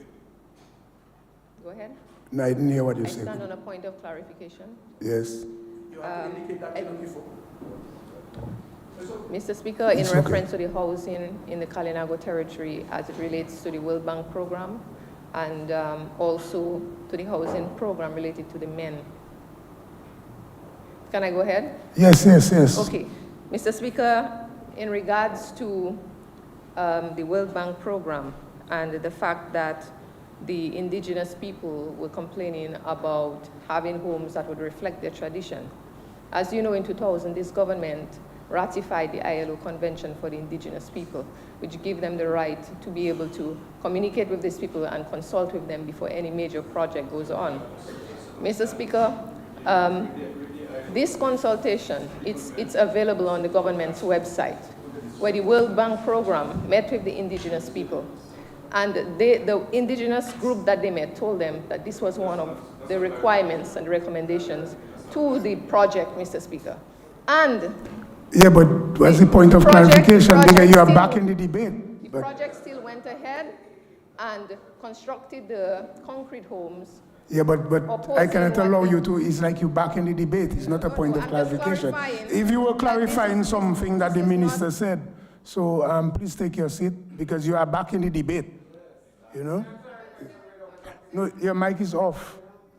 So please take your seat. It's not a point of clarification. No, but no, we have to proceed because you were back in the debate and I allow you 2 minutes. So please take your seat. No, please take your seat. Please take your seat so we could continue because you dealt with the point of clarification wrongly. You were actually back in the debate and not what the minister said. So proceed. I see the Honorable Prime Minister want to. Yes. I recognize you, Honorable Prime Minister. Mr. Speaker, before I make my short intervention and wind up debate, I want to extend my sincere condolences to the family of Ms. Robinson, who unfortunately lost her life yesterday in this accident at Purple Turtle. She was a returning Dominican. She was coming back and forth and built a beautiful home and was enjoying that beautiful home. But she succumbed as a result of this accident. And for me, again, Mr. Speaker, the rider of the motorcycle is from my constituency. And I spoke to him this morning and extended my solidarity to himself and to his family, and also spoke to his sister. I can only imagine what the family is going through at this time. But just to say that our thoughts and our prayers are with them, and of course, the family of the deceased. I also want to extend heartiest congratulations to our Senator, Honorable Nichols Esprit, and Mrs. Esprit for their wedding or marriage yesterday. And I wish them God's guidance, I wish them long life and happy life together. I am sure at this moment, Mr. Speaker, he may be trying to make something happen during his honeymoon. So I want to congratulate him as well. And Mr. Speaker, I also want to extend my own apologies for not being in the House physically for most of the debate because I've not been well and I've been trying to avoid the air conditioning system because it affects me a bit. But I'm happy to be here. But I can say to you, I did follow the debate very intently. And I want to commend every member on the government side for really doing justice to their portfolio responsibility and also to the representation of their constituency. I thought that they all performed exceptionally well in their contribution to the debate. But Mr. Speaker, I also listened attentively to the leader of the opposition in his response to this year's budget presentation, hoping to hear an alternative budget with some proposals for this fiscal year, because we don't have all of the answers to Dominica's problems within the Labour Party, and it's always good to listen, even if somebody is putting forward a different view. So I do listen. Unfortunately, I've never had the privilege of getting a hard copy of the leaders of opposition response to the budget, though back in the days from Mr. James and others, I would get a hard copy, even if the content was very poor, but nonetheless would have gotten a copy. I was also hoping, Mr. Speaker, that if he had no plan, then he would have at least pointed out which measures he would have included in or excluded from this year's budget. 1 week later, Mr. Speaker, neither he nor any other member of the opposition have dealt with the budget. Although, as I understand it, we're here to debate the 2022-2023 budget cycle. And the presentation of the budget and the budget debate is the most important calendar event in a parliament. It is not a surprise that we're having budget debates in July. This is part of our constitution. It tells when the financial year ends. So it's not coming as a surprise. So one would expect people to prepare. So I take it, Mr. Speaker, that all of the members of the opposition are satisfied with the budget presented, as well as the government's accomplishments over the past year. But the only thing with them is that they are not honest enough to come publicly and say, we support the budget. They won't say it. Mr. Speaker, it is my understanding that they have been whispering to their friends and cohorts that this is an election budget. Because of all of the planned investments outlined in it, including for agriculture, for tourism, for small business development, and other sectors, as well as the fiscal and other measures announced to bring relief to our people, improve their livelihoods and their investments. I recall, Mr. Speaker, the very same comments about the election budget was made last year, when we presented some very far-reaching positive measures which have redounded to the benefit of every citizen in our country. However, Mr. Speaker, this government is not about appeasing people around election time. We are about delivering on our promises to the people of Dominica.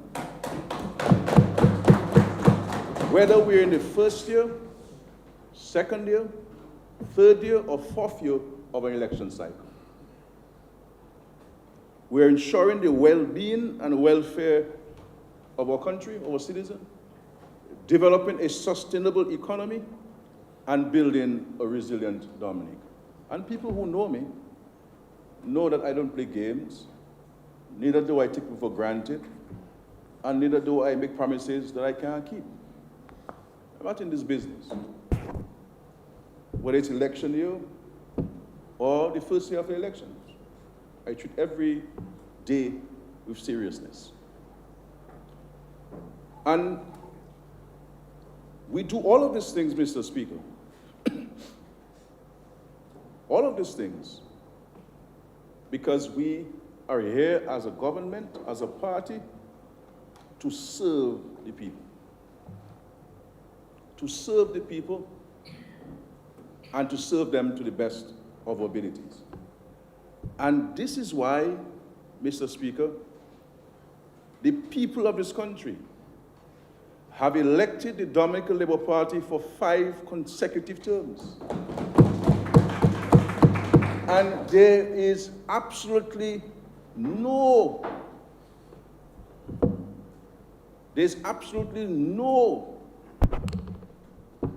indication,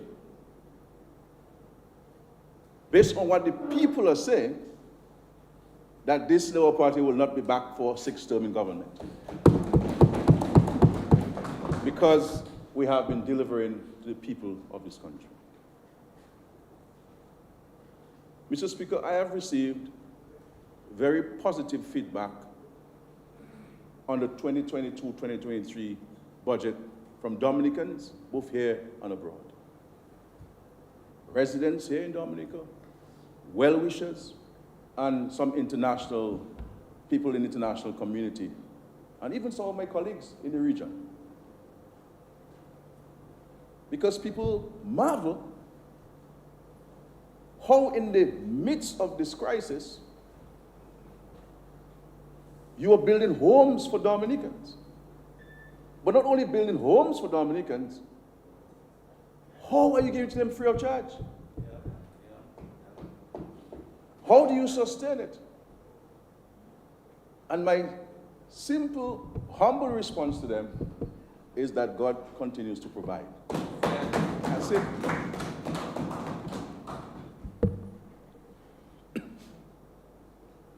Because people continue to marvel, how can a small, vulnerable country like Dominica,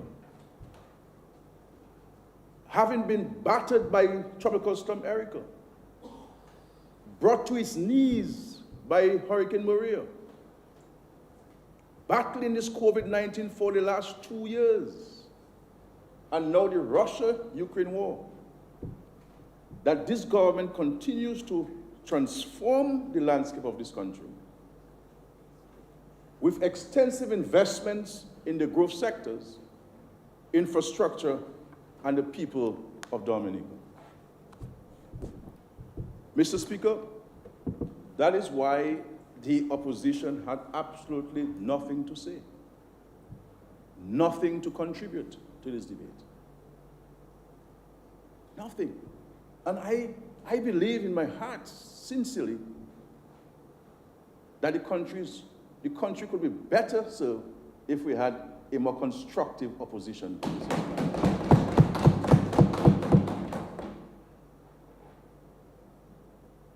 The leader of the opposition spent 2.5 hours speaking. And you could see it was froth, it was embellishments, just to say that he used the 2.5 hours which Skerrit used to present his budget. But the reality is, Mr. Speaker, being as objective as I can be, he could have summed up all of what he said in 32 minutes. 32 minutes. But he didn't want to say, for the public to say, that Skerrit spoke for 2.5 hours and he spoke for 32 minutes. That's all. There's nothing to do about presenting plans and programs. Nothing about relief for the Dominican people. Nothing at all. He focused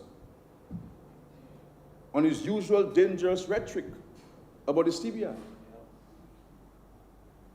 throwing out numbers and calculations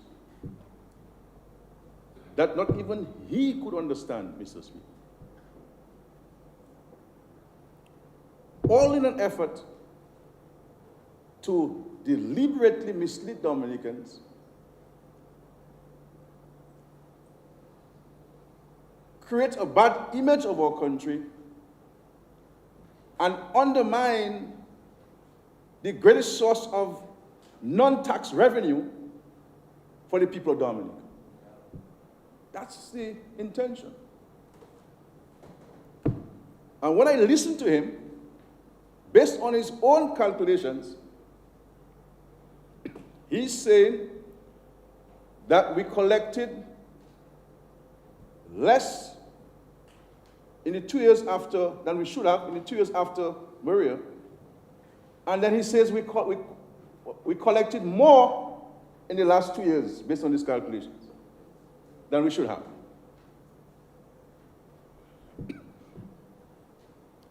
Then he went on to say, Mr. Speaker, that the fees paid for marketing of the CBI are higher than the wage bill. Mr. Speaker, there is no line item in the estimates for marketing of the CBI. None.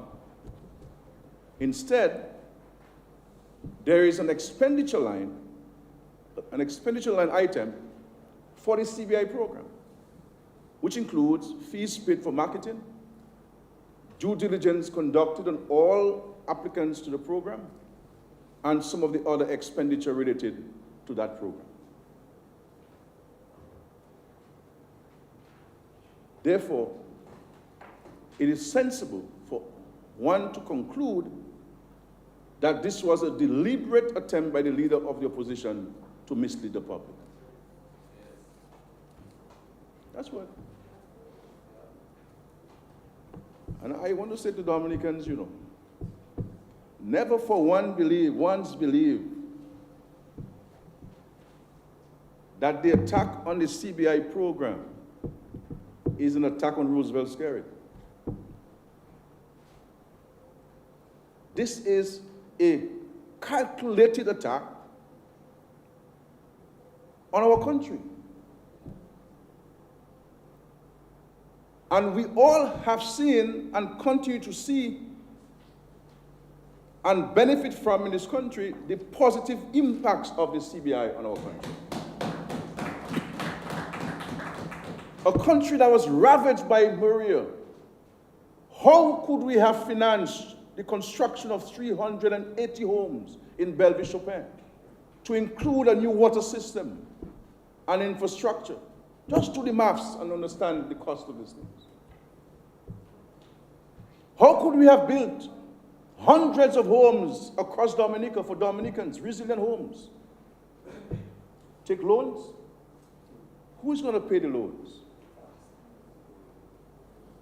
Raise taxes? Introduce new taxes? That's the option. And so, anybody and anything that is positively impacting Dominica, the leader of the opposition and the United Workers' Party, they attack them. President Bill Clinton came to Dominica after Hurricane Maria, a good friend of Dominica. He came, he traveled to Dominica. He's not a Dominican. Dominica is not the U.S. Virgin Islands or Guam. But because of his humanitarian instincts, he came as an international figure to draw awareness to our plight and to say to the international community that I have visited Dominica and we should do everything to help Dominica. What did Mr. Linton do to Mr. Bill Clinton? He attacked him. And he said that President Clinton was trying to use Dominica as a lab rat.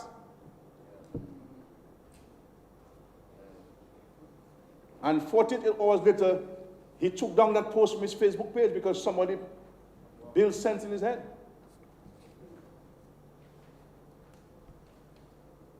They've written to the World Bank on numerous occasions, saying to the World Bank that we are misusing the resources given to us. Hoping that the World Bank would stop the projects and stop giving Dominica money.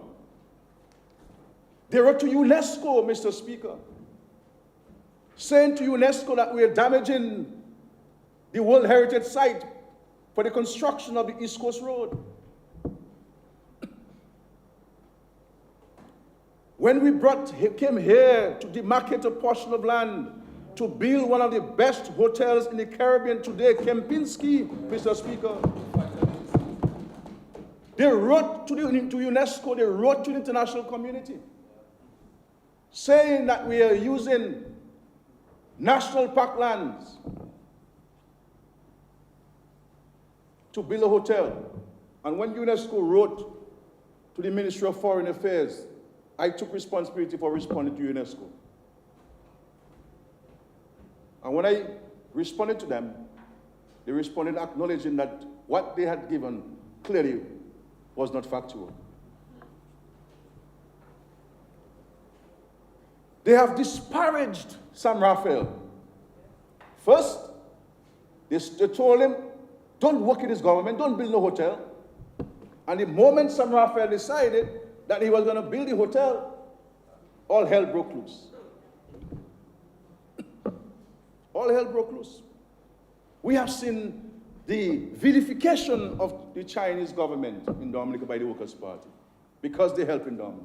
We've seen the vilification of Morocco and Venezuela because these countries are helping Dominica.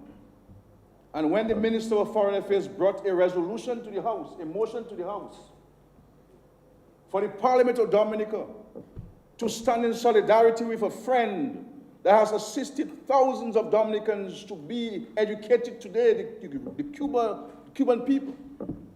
The leader of the opposition conveniently went outside during the motion so that he will say to those who are his bosses that I was not in the House, I didn't support Cuba. No principle.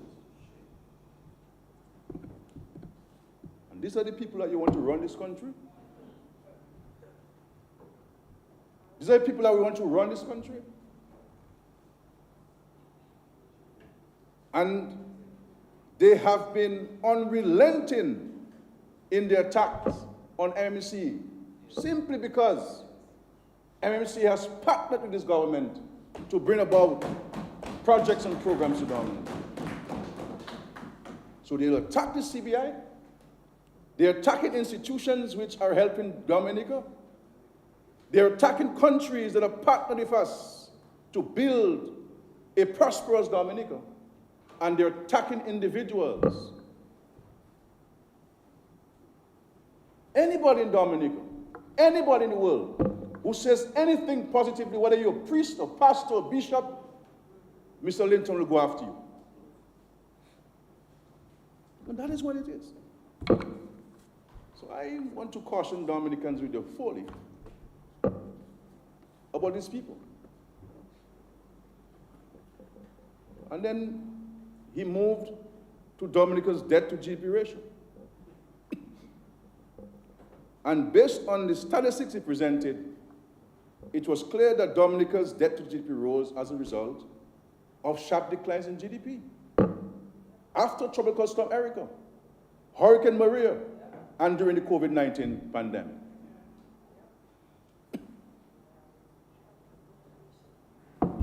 Five more minutes.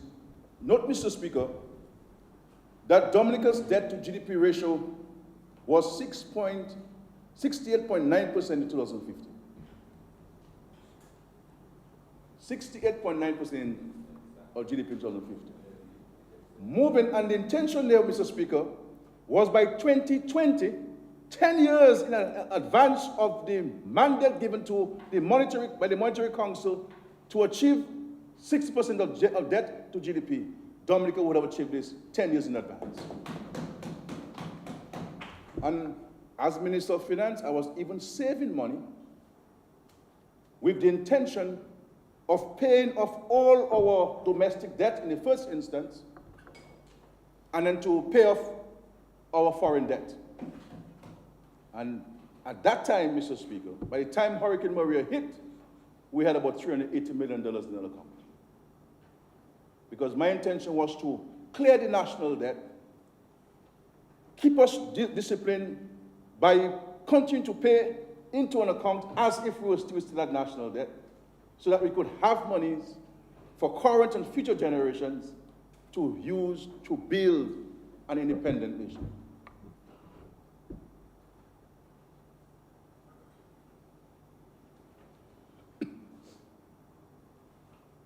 And after Hurricane Maria, after Tropical Storm Erica, we never went to any person who we owed and to give us debt forgiveness. Let's defer payments. Well, I remember going around the world and meeting people, and people saying, why haven't you written asking for debt forgiveness? I say no. No. We're not going to do those things. As a matter of fact, when I went to the World Bank at the end of September, I believe early October, they had just received their quarterly payments, and they were shocked. And we paid all our debts during those difficult periods. Never defaulted on one debt payment, including the monies owed to the Trinidadians at the 14%, the effective rate of 14%, which we renegotiated in 2004 and got an interest rate agreed to by these people at 3.5%.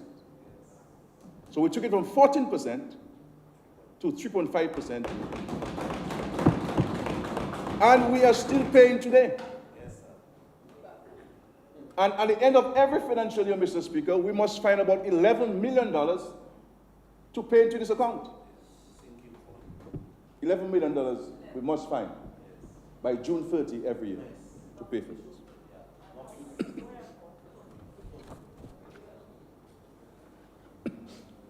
Mr. Speaker, I want to drink some water so everybody can hear this very clearly.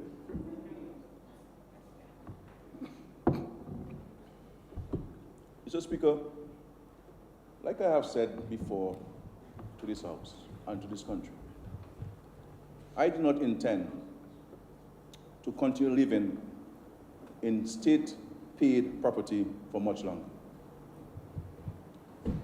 There is a saying which I ascribe to, that a man is still a man even if he has one pant. And the dignity of a human being must always be maintained. And so the matter of government having to pay for decent accommodation for the Prime Minister of this country has received sufficient airplay, Mr. Speaker. And I need to get the opposition to turn their attention from where Roosevelt's carriage lives so they can contribute to the well-being and welfare of the people of Dominica. And as I've said before, by the grace of God, I will be moving to my personal home very soon. And those of you who know me know I love landscaping, and I have been propagating hundreds of plants to propagate and to beautify my home and so forth. So, but Mr. Speaker, for the leader of the opposition to come into this honorable House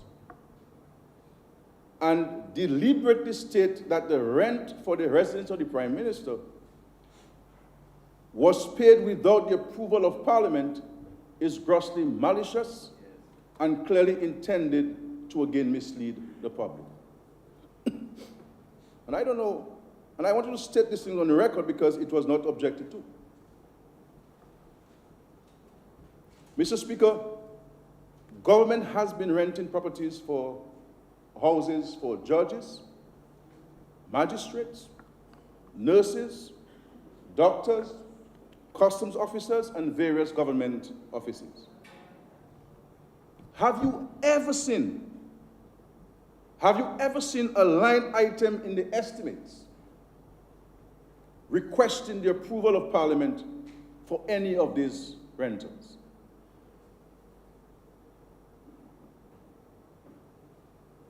These are never taken to the House for approval, except, Mr. Speaker, in cases where the ministry's total allocation approved by the House was inadequate and additional funds were required through supplementary appropriations.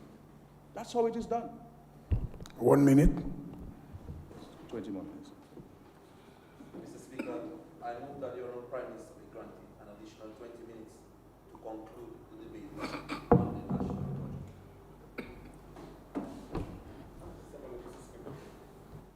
budget. It has been moved and seconded that the Honorable Prime Minister be given an additional 20 minutes. Those in favor? Aye. Those against? The ayes have it. Honorable Prime Minister, you are given an additional 20 minutes. Thank you. Then he goes on to talk about Customs and Excise Department.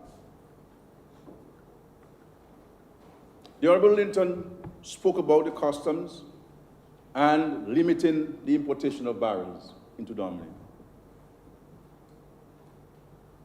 Mr. Speaker, I can say to this country, the most this government has done is to purchase X-ray equipment to scan cargo at the ports of entry, which includes the scanning of barrels. We have procured 5 scanners at a cost of $2.5 million. And when the invoices came to me in 2021, I'm saying, well, this is COVID time. So many things we can do with that money. But it was for national security purpose.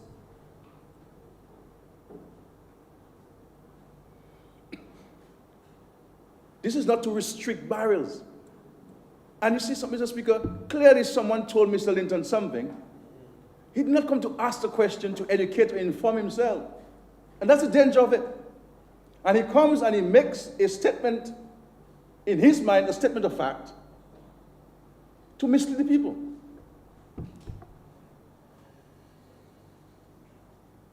We are simply seeking, Mr. Speaker, to ensure that illegal firearms, ammunition, and drugs do not get on the streets of Dominica, so that we can protect the people of Dominica, and very importantly, we can protect the children of Dominica, Mr. Speaker. That's why we have put these scanners.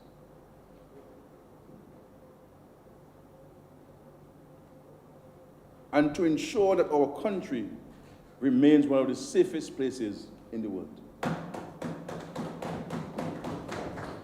So if there has been a drop in the number of barrels which come into Dominica, it means that the criminals are aware that we are in a better circumstance now to identify these illegal firearms. And I can say to you, Mr. Speaker, that a significant number of firearms, ammunition, and drugs have been intercepted because of this scandal.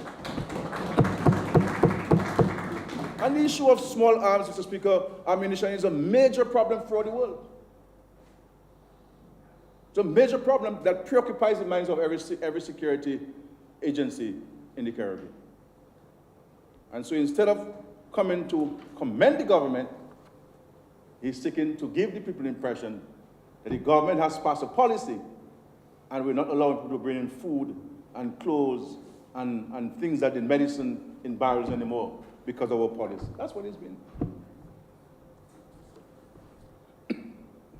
But you can't change these guys now. You can't change these guys now. Mr. Speaker, then he attacked the non-citizens who are resident in Dominica, most of whom are helping to build our dynamic Dominica. We welcome foreign nationals in Dominica. And I can say to all foreign nationals in Dominica that Dominica is your home. Dominica is your home. We love that you're here. How could we as a people, Dominicans, have issue with foreign nationals in our country when so many of us are illegal in people's countries? I don't understand it. That we only call people brothers and sisters when we need them? That when a hurricane hits us, our brothers and sisters? That's not what relationship is about. If a man is your friend, a man is your friend. If a man is your brother, is your brother. Good or bad, especially in bad times. We're not. And he attacked the staff of the Inland Revenue Department. The laws of Dominica, Mr. Speaker, apply to everyone, whether you're a citizen or a resident of Dominica. And in some cases, the laws apply to even Dominicans living overseas. And so if the leader of the opposition is aware, Mr. Speaker, that someone is breaking the law, then he should report it. That's what would be expected of a member of parliament. That is what would be expected of any citizen of Dominica. That if you know that someone is breaking the law of our country, you report it. So when these guys call themselves patriots, what do they mean? What do they mean when they call themselves patriots?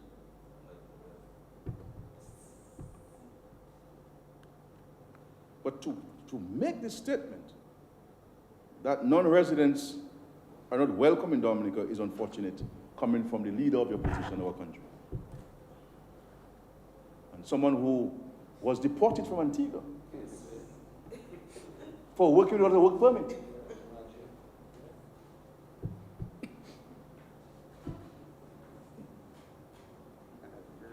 And so when I hear what this guy has said, it is clear, Mr. Speaker, that this year's budget, like others, have the leader of the opposition, what we say, bazuzi, confused. Confused. Mr. Speaker, you know, I have come to realize over the years that caring, C-A-R-I-N-G, is something that happens naturally. You can't Google how to care. You can't Google that. It has to come naturally. Showing empathy is something that comes naturally. And that too, Mr. Speaker, is difficult work, hard work. Because to empathize with someone, you must know their circumstances. You must be able to sit down and listen to them for hours and help them develop a solution to their problem.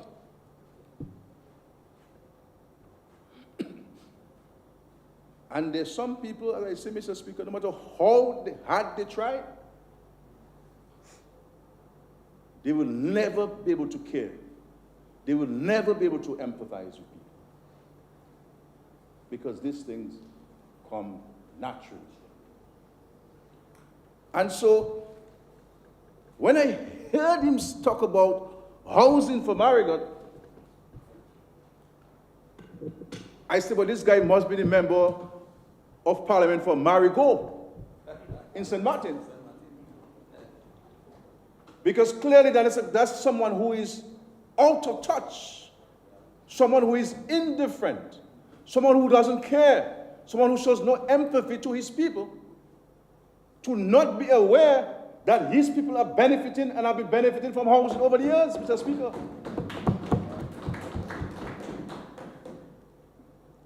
From 2018 to now, Mr. Speaker, and the cash register keeps computing. So when I give you the figure, it will be ... We have spent in Marigot, Mr. Speaker, $7.8 million in housing.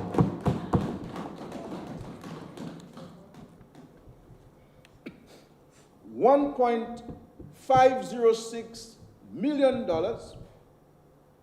was provided to repair 56 roofs. $539,592.71 was provided for roofing repairs, home renovations, and temporary home rental for displaced residents.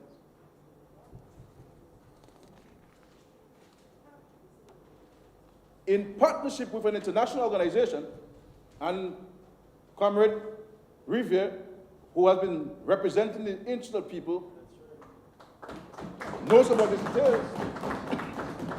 Because when it comes to me, I say, well, my brother, I just gave you some money for housing Marigot, you come back to me for money again. And so in partnership with Samaritan's Purse, we gave some $485,191.72 to construct new homes at Fine Grass in Marigot for 15 residents.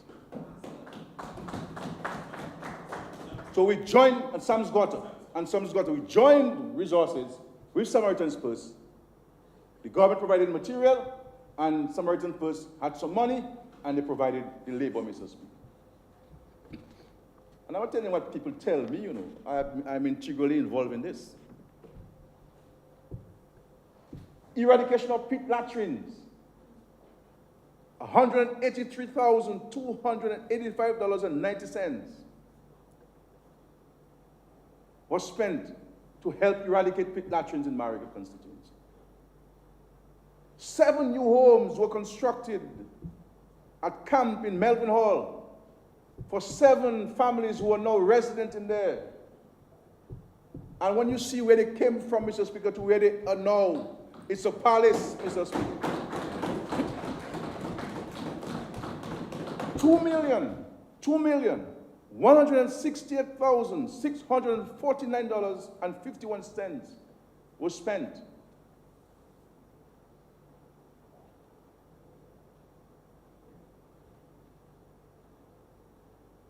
And under the Housing Recovery Program, what they like to call the World Bank Program, whether it's the World Bank Program, whether it's the Dominican Program, or whether it's the Spirit Program, the important thing is that people are getting brand new homes, Mr. Speaker. So call it what you want, give credit to who you want, because for me, Mr. Speaker, I give credit to the Lord, because I'm just an instrument that He is using on earth. That's it. So far, $2,625,000 have been spent for 21 individuals in the Marigot constituency. Brand new homes, Mr. Speaker. Making it a total of $7,508,530.55 have been spent in the Marigot constituency. Brilliant. Yeah, what a wow, Mr. Speaker. What a wow, Mr. Speaker. What a wow, Mr. Speaker.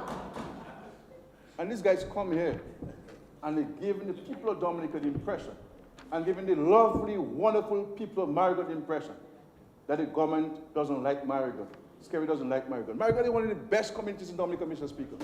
One of the most hospitable people. Hospitable people, decent people. What they have been lacking, Mr. Speaker, is caring leadership, compassionate leadership, and someone who is there for them. But thank God, Mr. Speaker, they have Carissa, Honorable Riviere there, helping them represent their interests. So I live in Vegas, Mr. Speaker. I know all of these things happening in Marigot. You are the member of Parliament for Marigot, and you do not know anything happening in Marigot because you don't go to Marigot. And when you go to Marigot, you go by one person in Marigot. I won't call his name, I can't call the guy's name, Mr. Speaker. That's really good. So these lies that these guys are parading in this country, I believe it's important for us to start calling them out and setting the fact, because sometimes, Mr. Speaker, we don't want to, we have other things to do. You can't always spend time responding and all these things. But we must not allow untruths to be on the records of the Parliament unchallenged. And so, Mr. Speaker, these guys are not serious. And in the same breath of he talking about housing for Marigot, he spoke about this government creating the first welfare state in the Caribbean.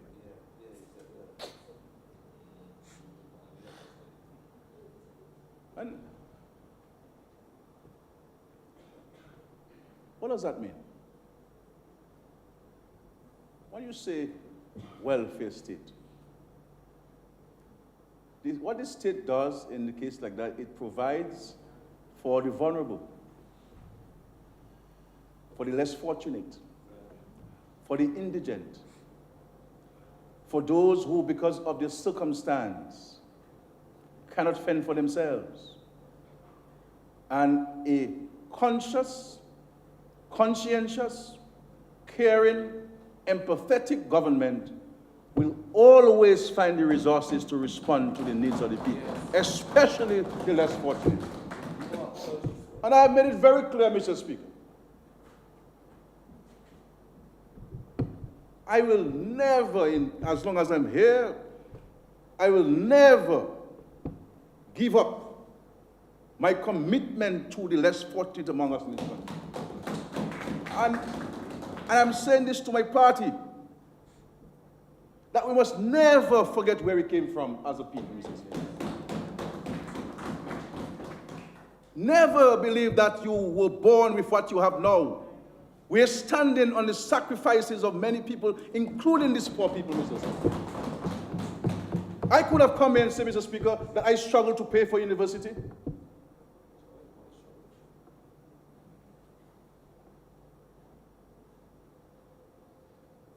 But no, our responsibility as current generations is to ensure that succeeding generations have life better than us. That's why the Negmao revolted against the colonial masters. So that the succeeding generations will not go through the struggles of slavery. That's why Jolly John died at the hands of mercenaries, defending. And that's why it's important, Senator, that you continue to speak the truth about your Carnegie brothers and sisters. Don't come here and denigrate them. Don't come here and say who deserves home or who does not deserve home. It's the Lord who gives. Whoever gets, thank God they're getting. That's what it is.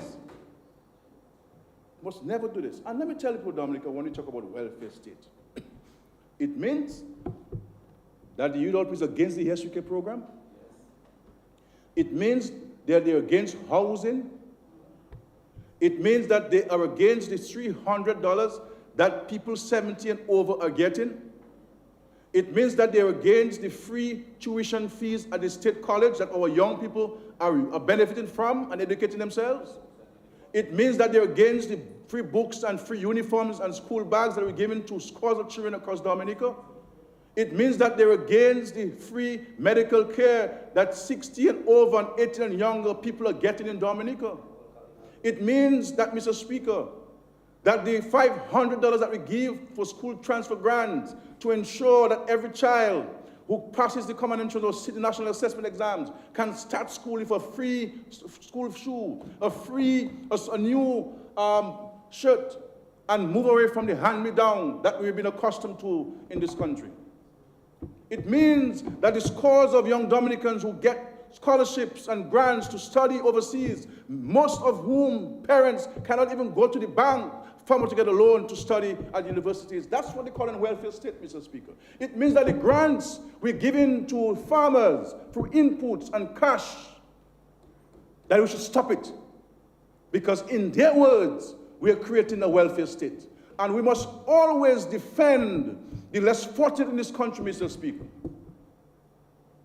Always. That we should behave like Mr. Linton, Hurricane Heat. He has members who had no lights. Everybody had no lights. Everybody could have a little generator, for a little spark. And he called Asap Michael in Antigua. And he asked Michael for one generator. Not two to give Isaac, one for his place there, Iraq, to start making sandwiches for us. One. And so when the Prime Minister of Antigua and Barbuda called me, because of my friendship with him, and said, Comrade, Linton called us to ask us for a generator. What should we do? I said, give it to him. And I said, he asked for one. One. There's no way, Mr. Speaker, that I would have called anybody and asked for one generator when my other colleagues have no lights. But this guy, you cannot care. And so his house fixed,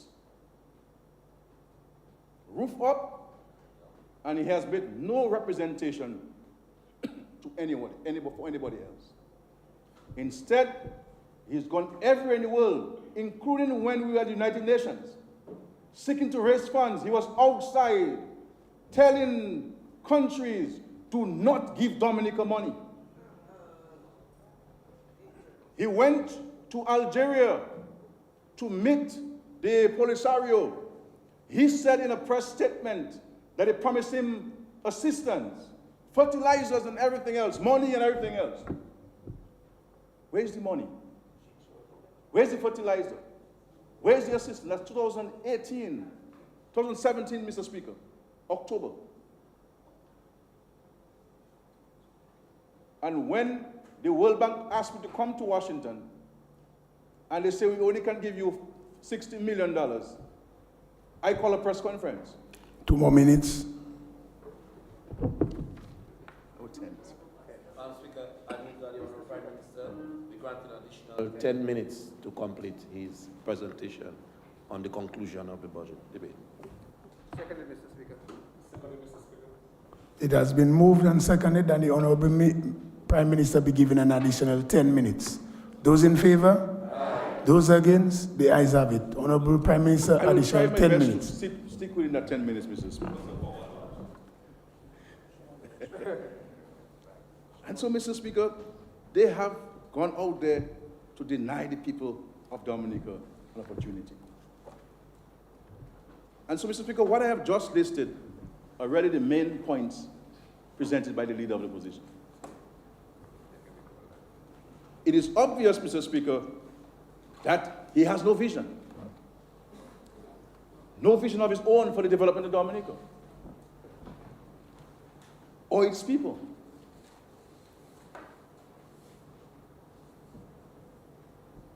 Instead, he knows how well to black-eye Dominica and create a bad image of our country. But I can say to him and to his members that we will never be distracted, Mr. Speaker. That's right. We will never be distracted. This government has a lot of work to do in rebuilding this country, and that we shall do, Mr. Speaker. This budget has been rightly dubbed an across-the-board budget. It will touch the life of every Dominican, of every strata.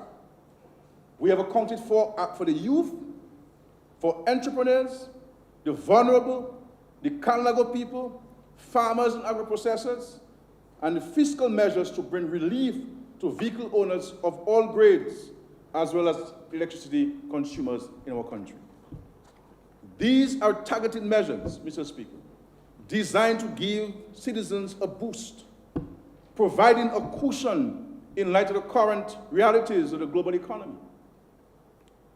Inflation brought on by the Russian-Ukraine war, as well as the lasting effects of COVID-19 pandemic on public finances and livelihoods. To offset the potential impact of the war on food security, we are putting measures in place to strengthen the agriculture sector.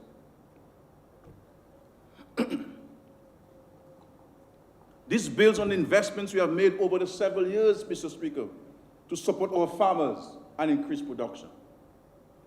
Our aim is to increase the contribution of that sector to our GDP. The measures in this year's budget are deliberately aimed at expanding production capacity for a wider cross-section of our society to encourage increased participation. We are talking about incentives to our hucksters, agro-processors, and in the coming months, people who wish to pursue the production of cannabis byproducts. The youth is an important consideration in our thrust to build the agricultural sector, and the $1 million allocation will provide the startup necessary to get qualifying young farmers on their way. Like tourism, Mr. Speaker, agriculture must become everybody's business if we want to achieve our $700 million output by 2030.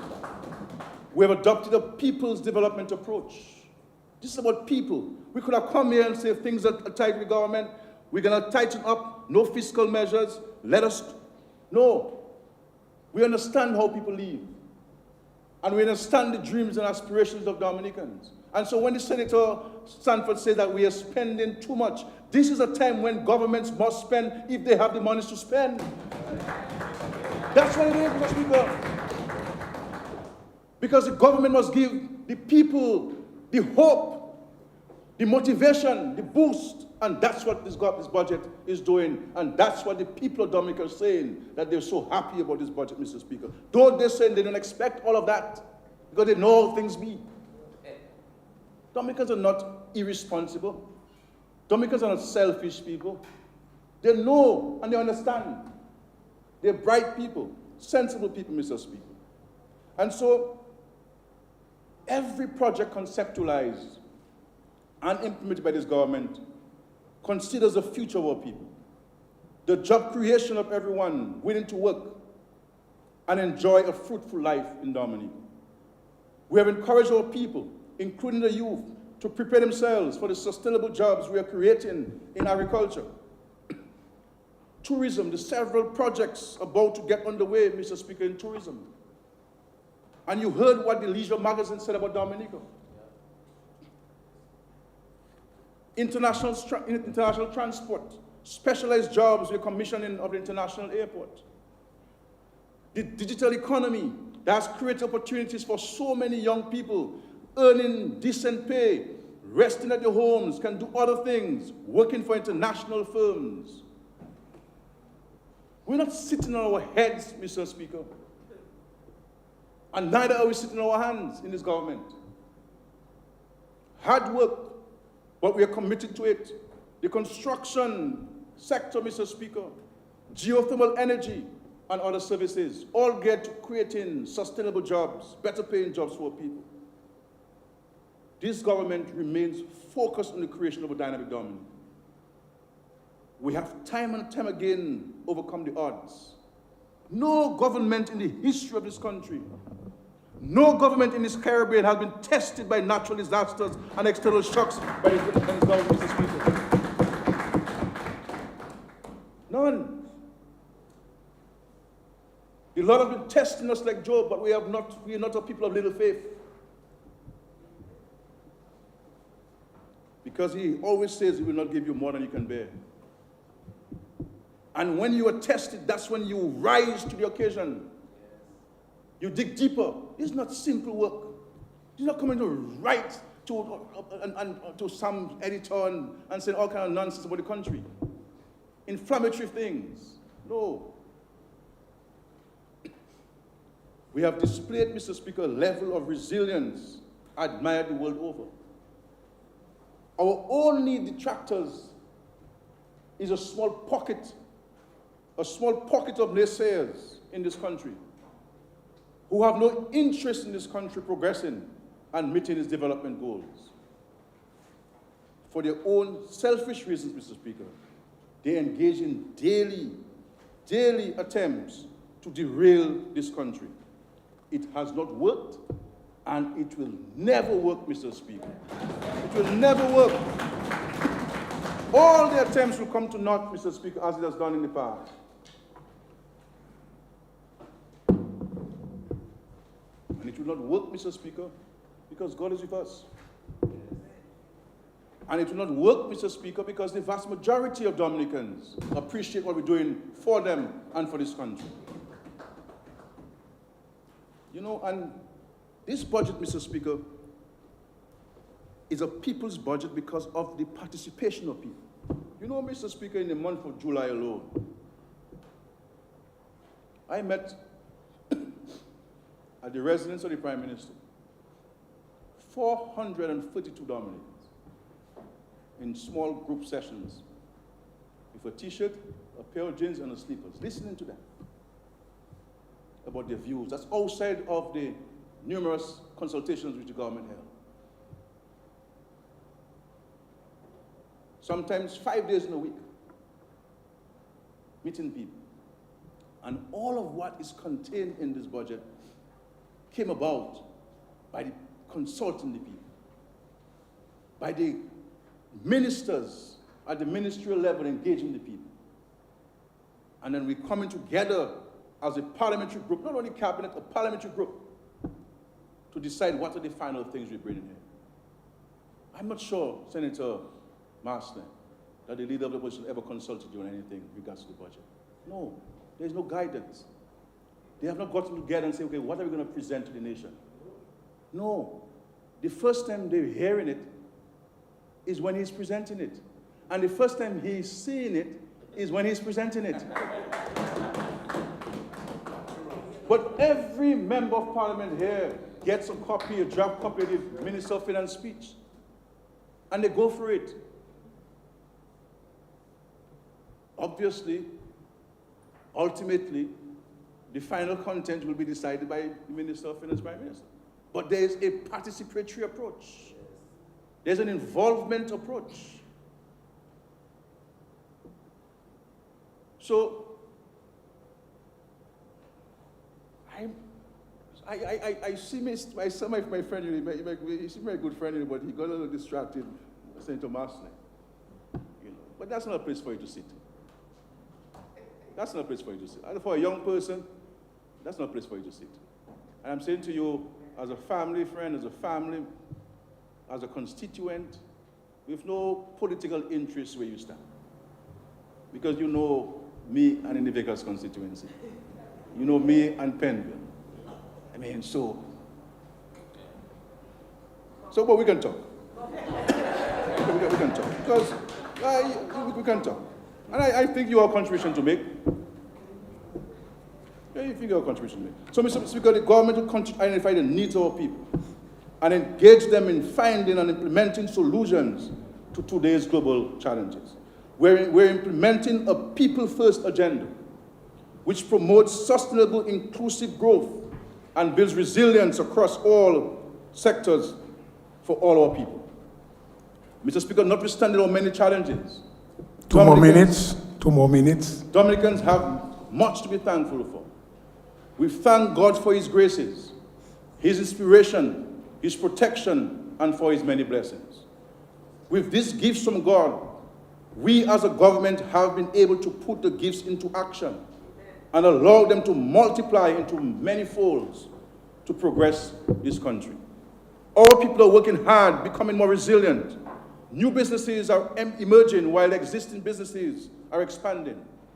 Our economy is growing, diversifying, and becoming more sustainable. And we are seeing a new Dominica evolving. Let us, as a people, continue with the same vigor, Mr. Speaker, to build a resilient Dominica. We are building our international airport. We are building our marina. We are building new tourism products like the cable car. We are developing our geothermal resource and digitizing the economy.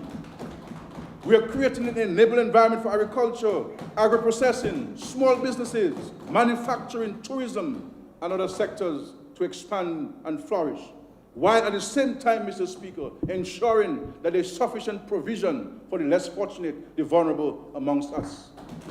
God's children, God's special children.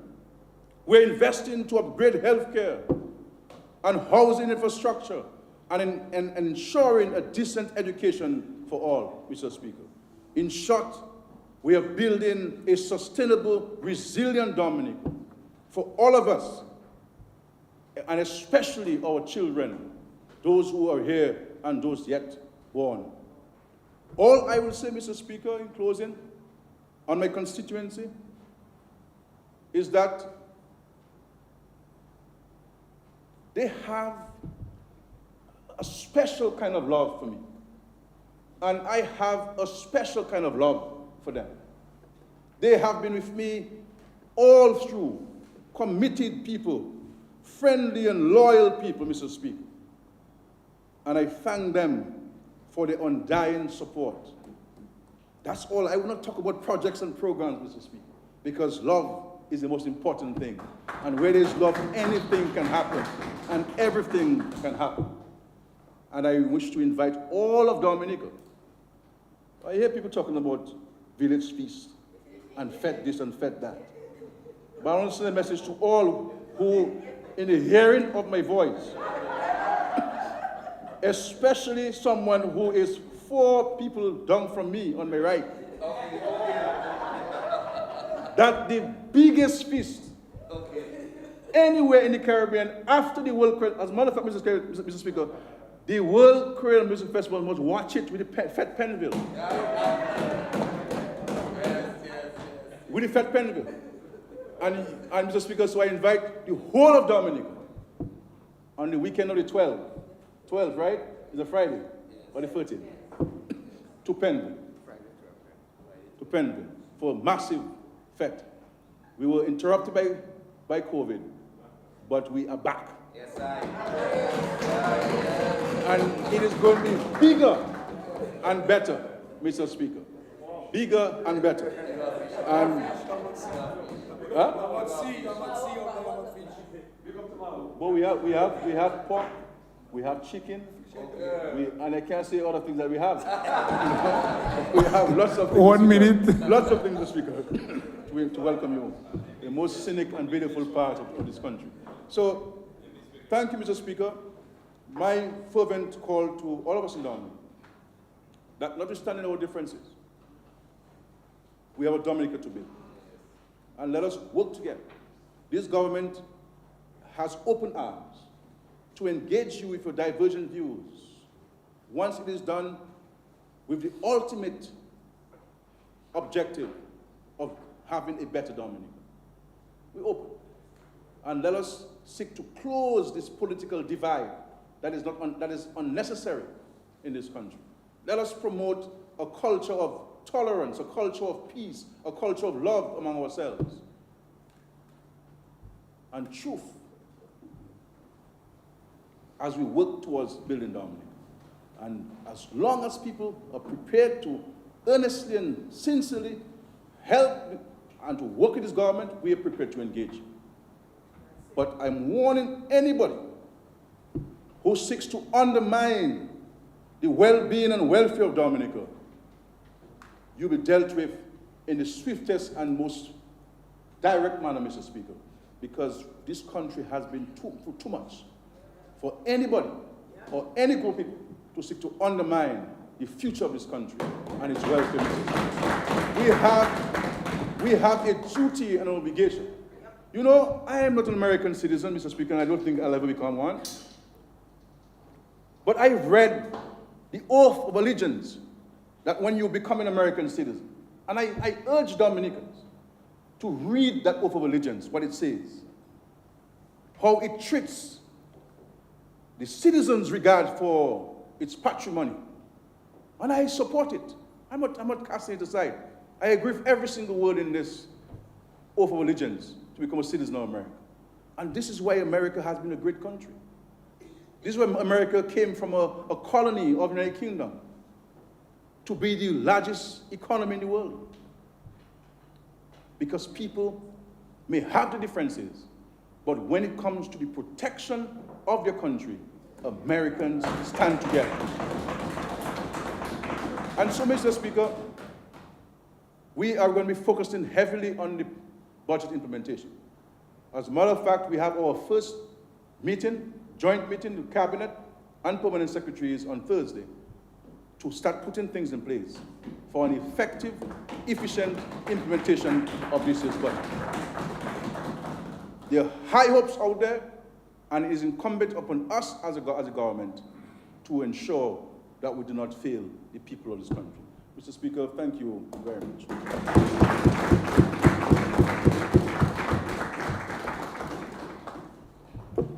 Mr. Speaker, turn up. Let's finish. Let's go, let's finish. Second minute or something. This concludes the debate.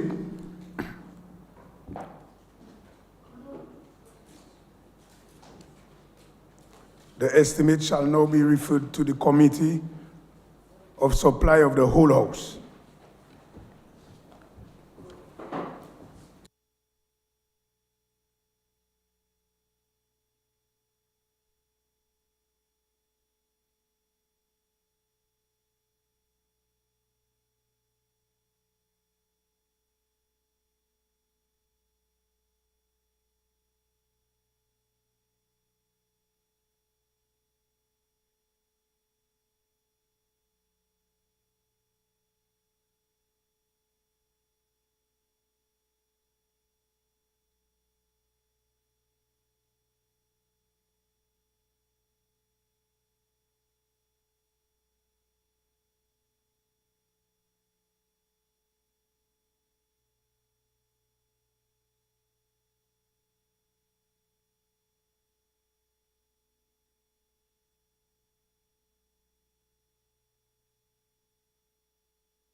the estimate for $1,119,829,003 as approved,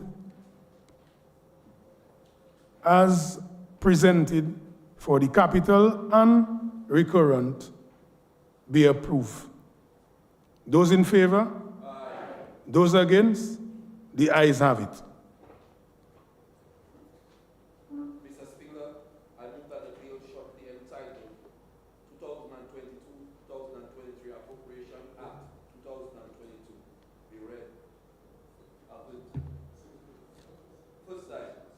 A first time, Mr. Speaker, and passed. First time. Be read a first time, Mr. Speaker. Mr. Speaker.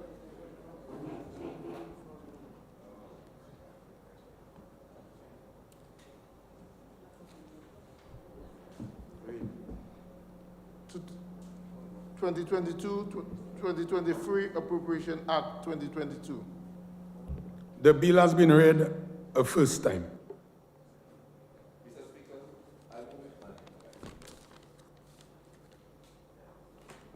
I move the second reading of the bill shortly entitled 2022-2023 Appropriation Act 2022.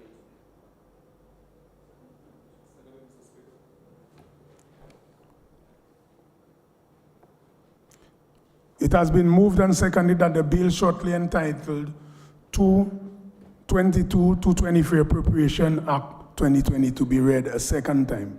Those in favor? Aye. Those against? The ayes have it. 2022-2023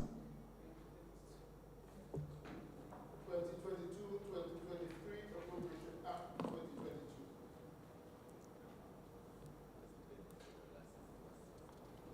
The bill now stands committed to the Committee of the Whole House to be considered clause by clause.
22 pass through the committee stage without amendments.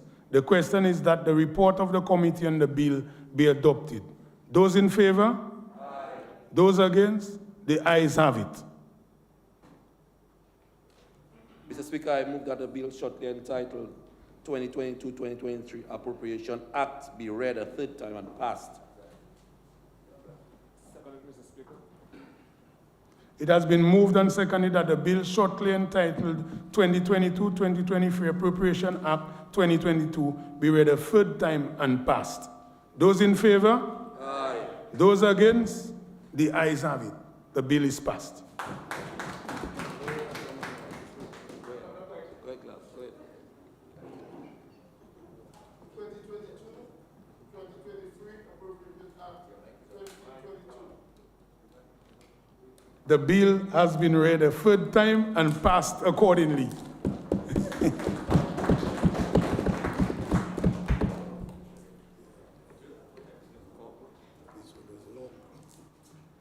Mr. Speaker, I move that this honorable House be suspended until 4 p.m. this afternoon.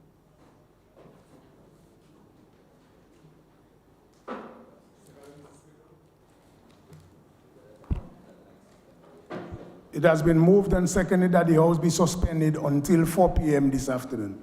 Those in favor? Aye. Those against? The ayes have it. House stands suspended until 4 p.m.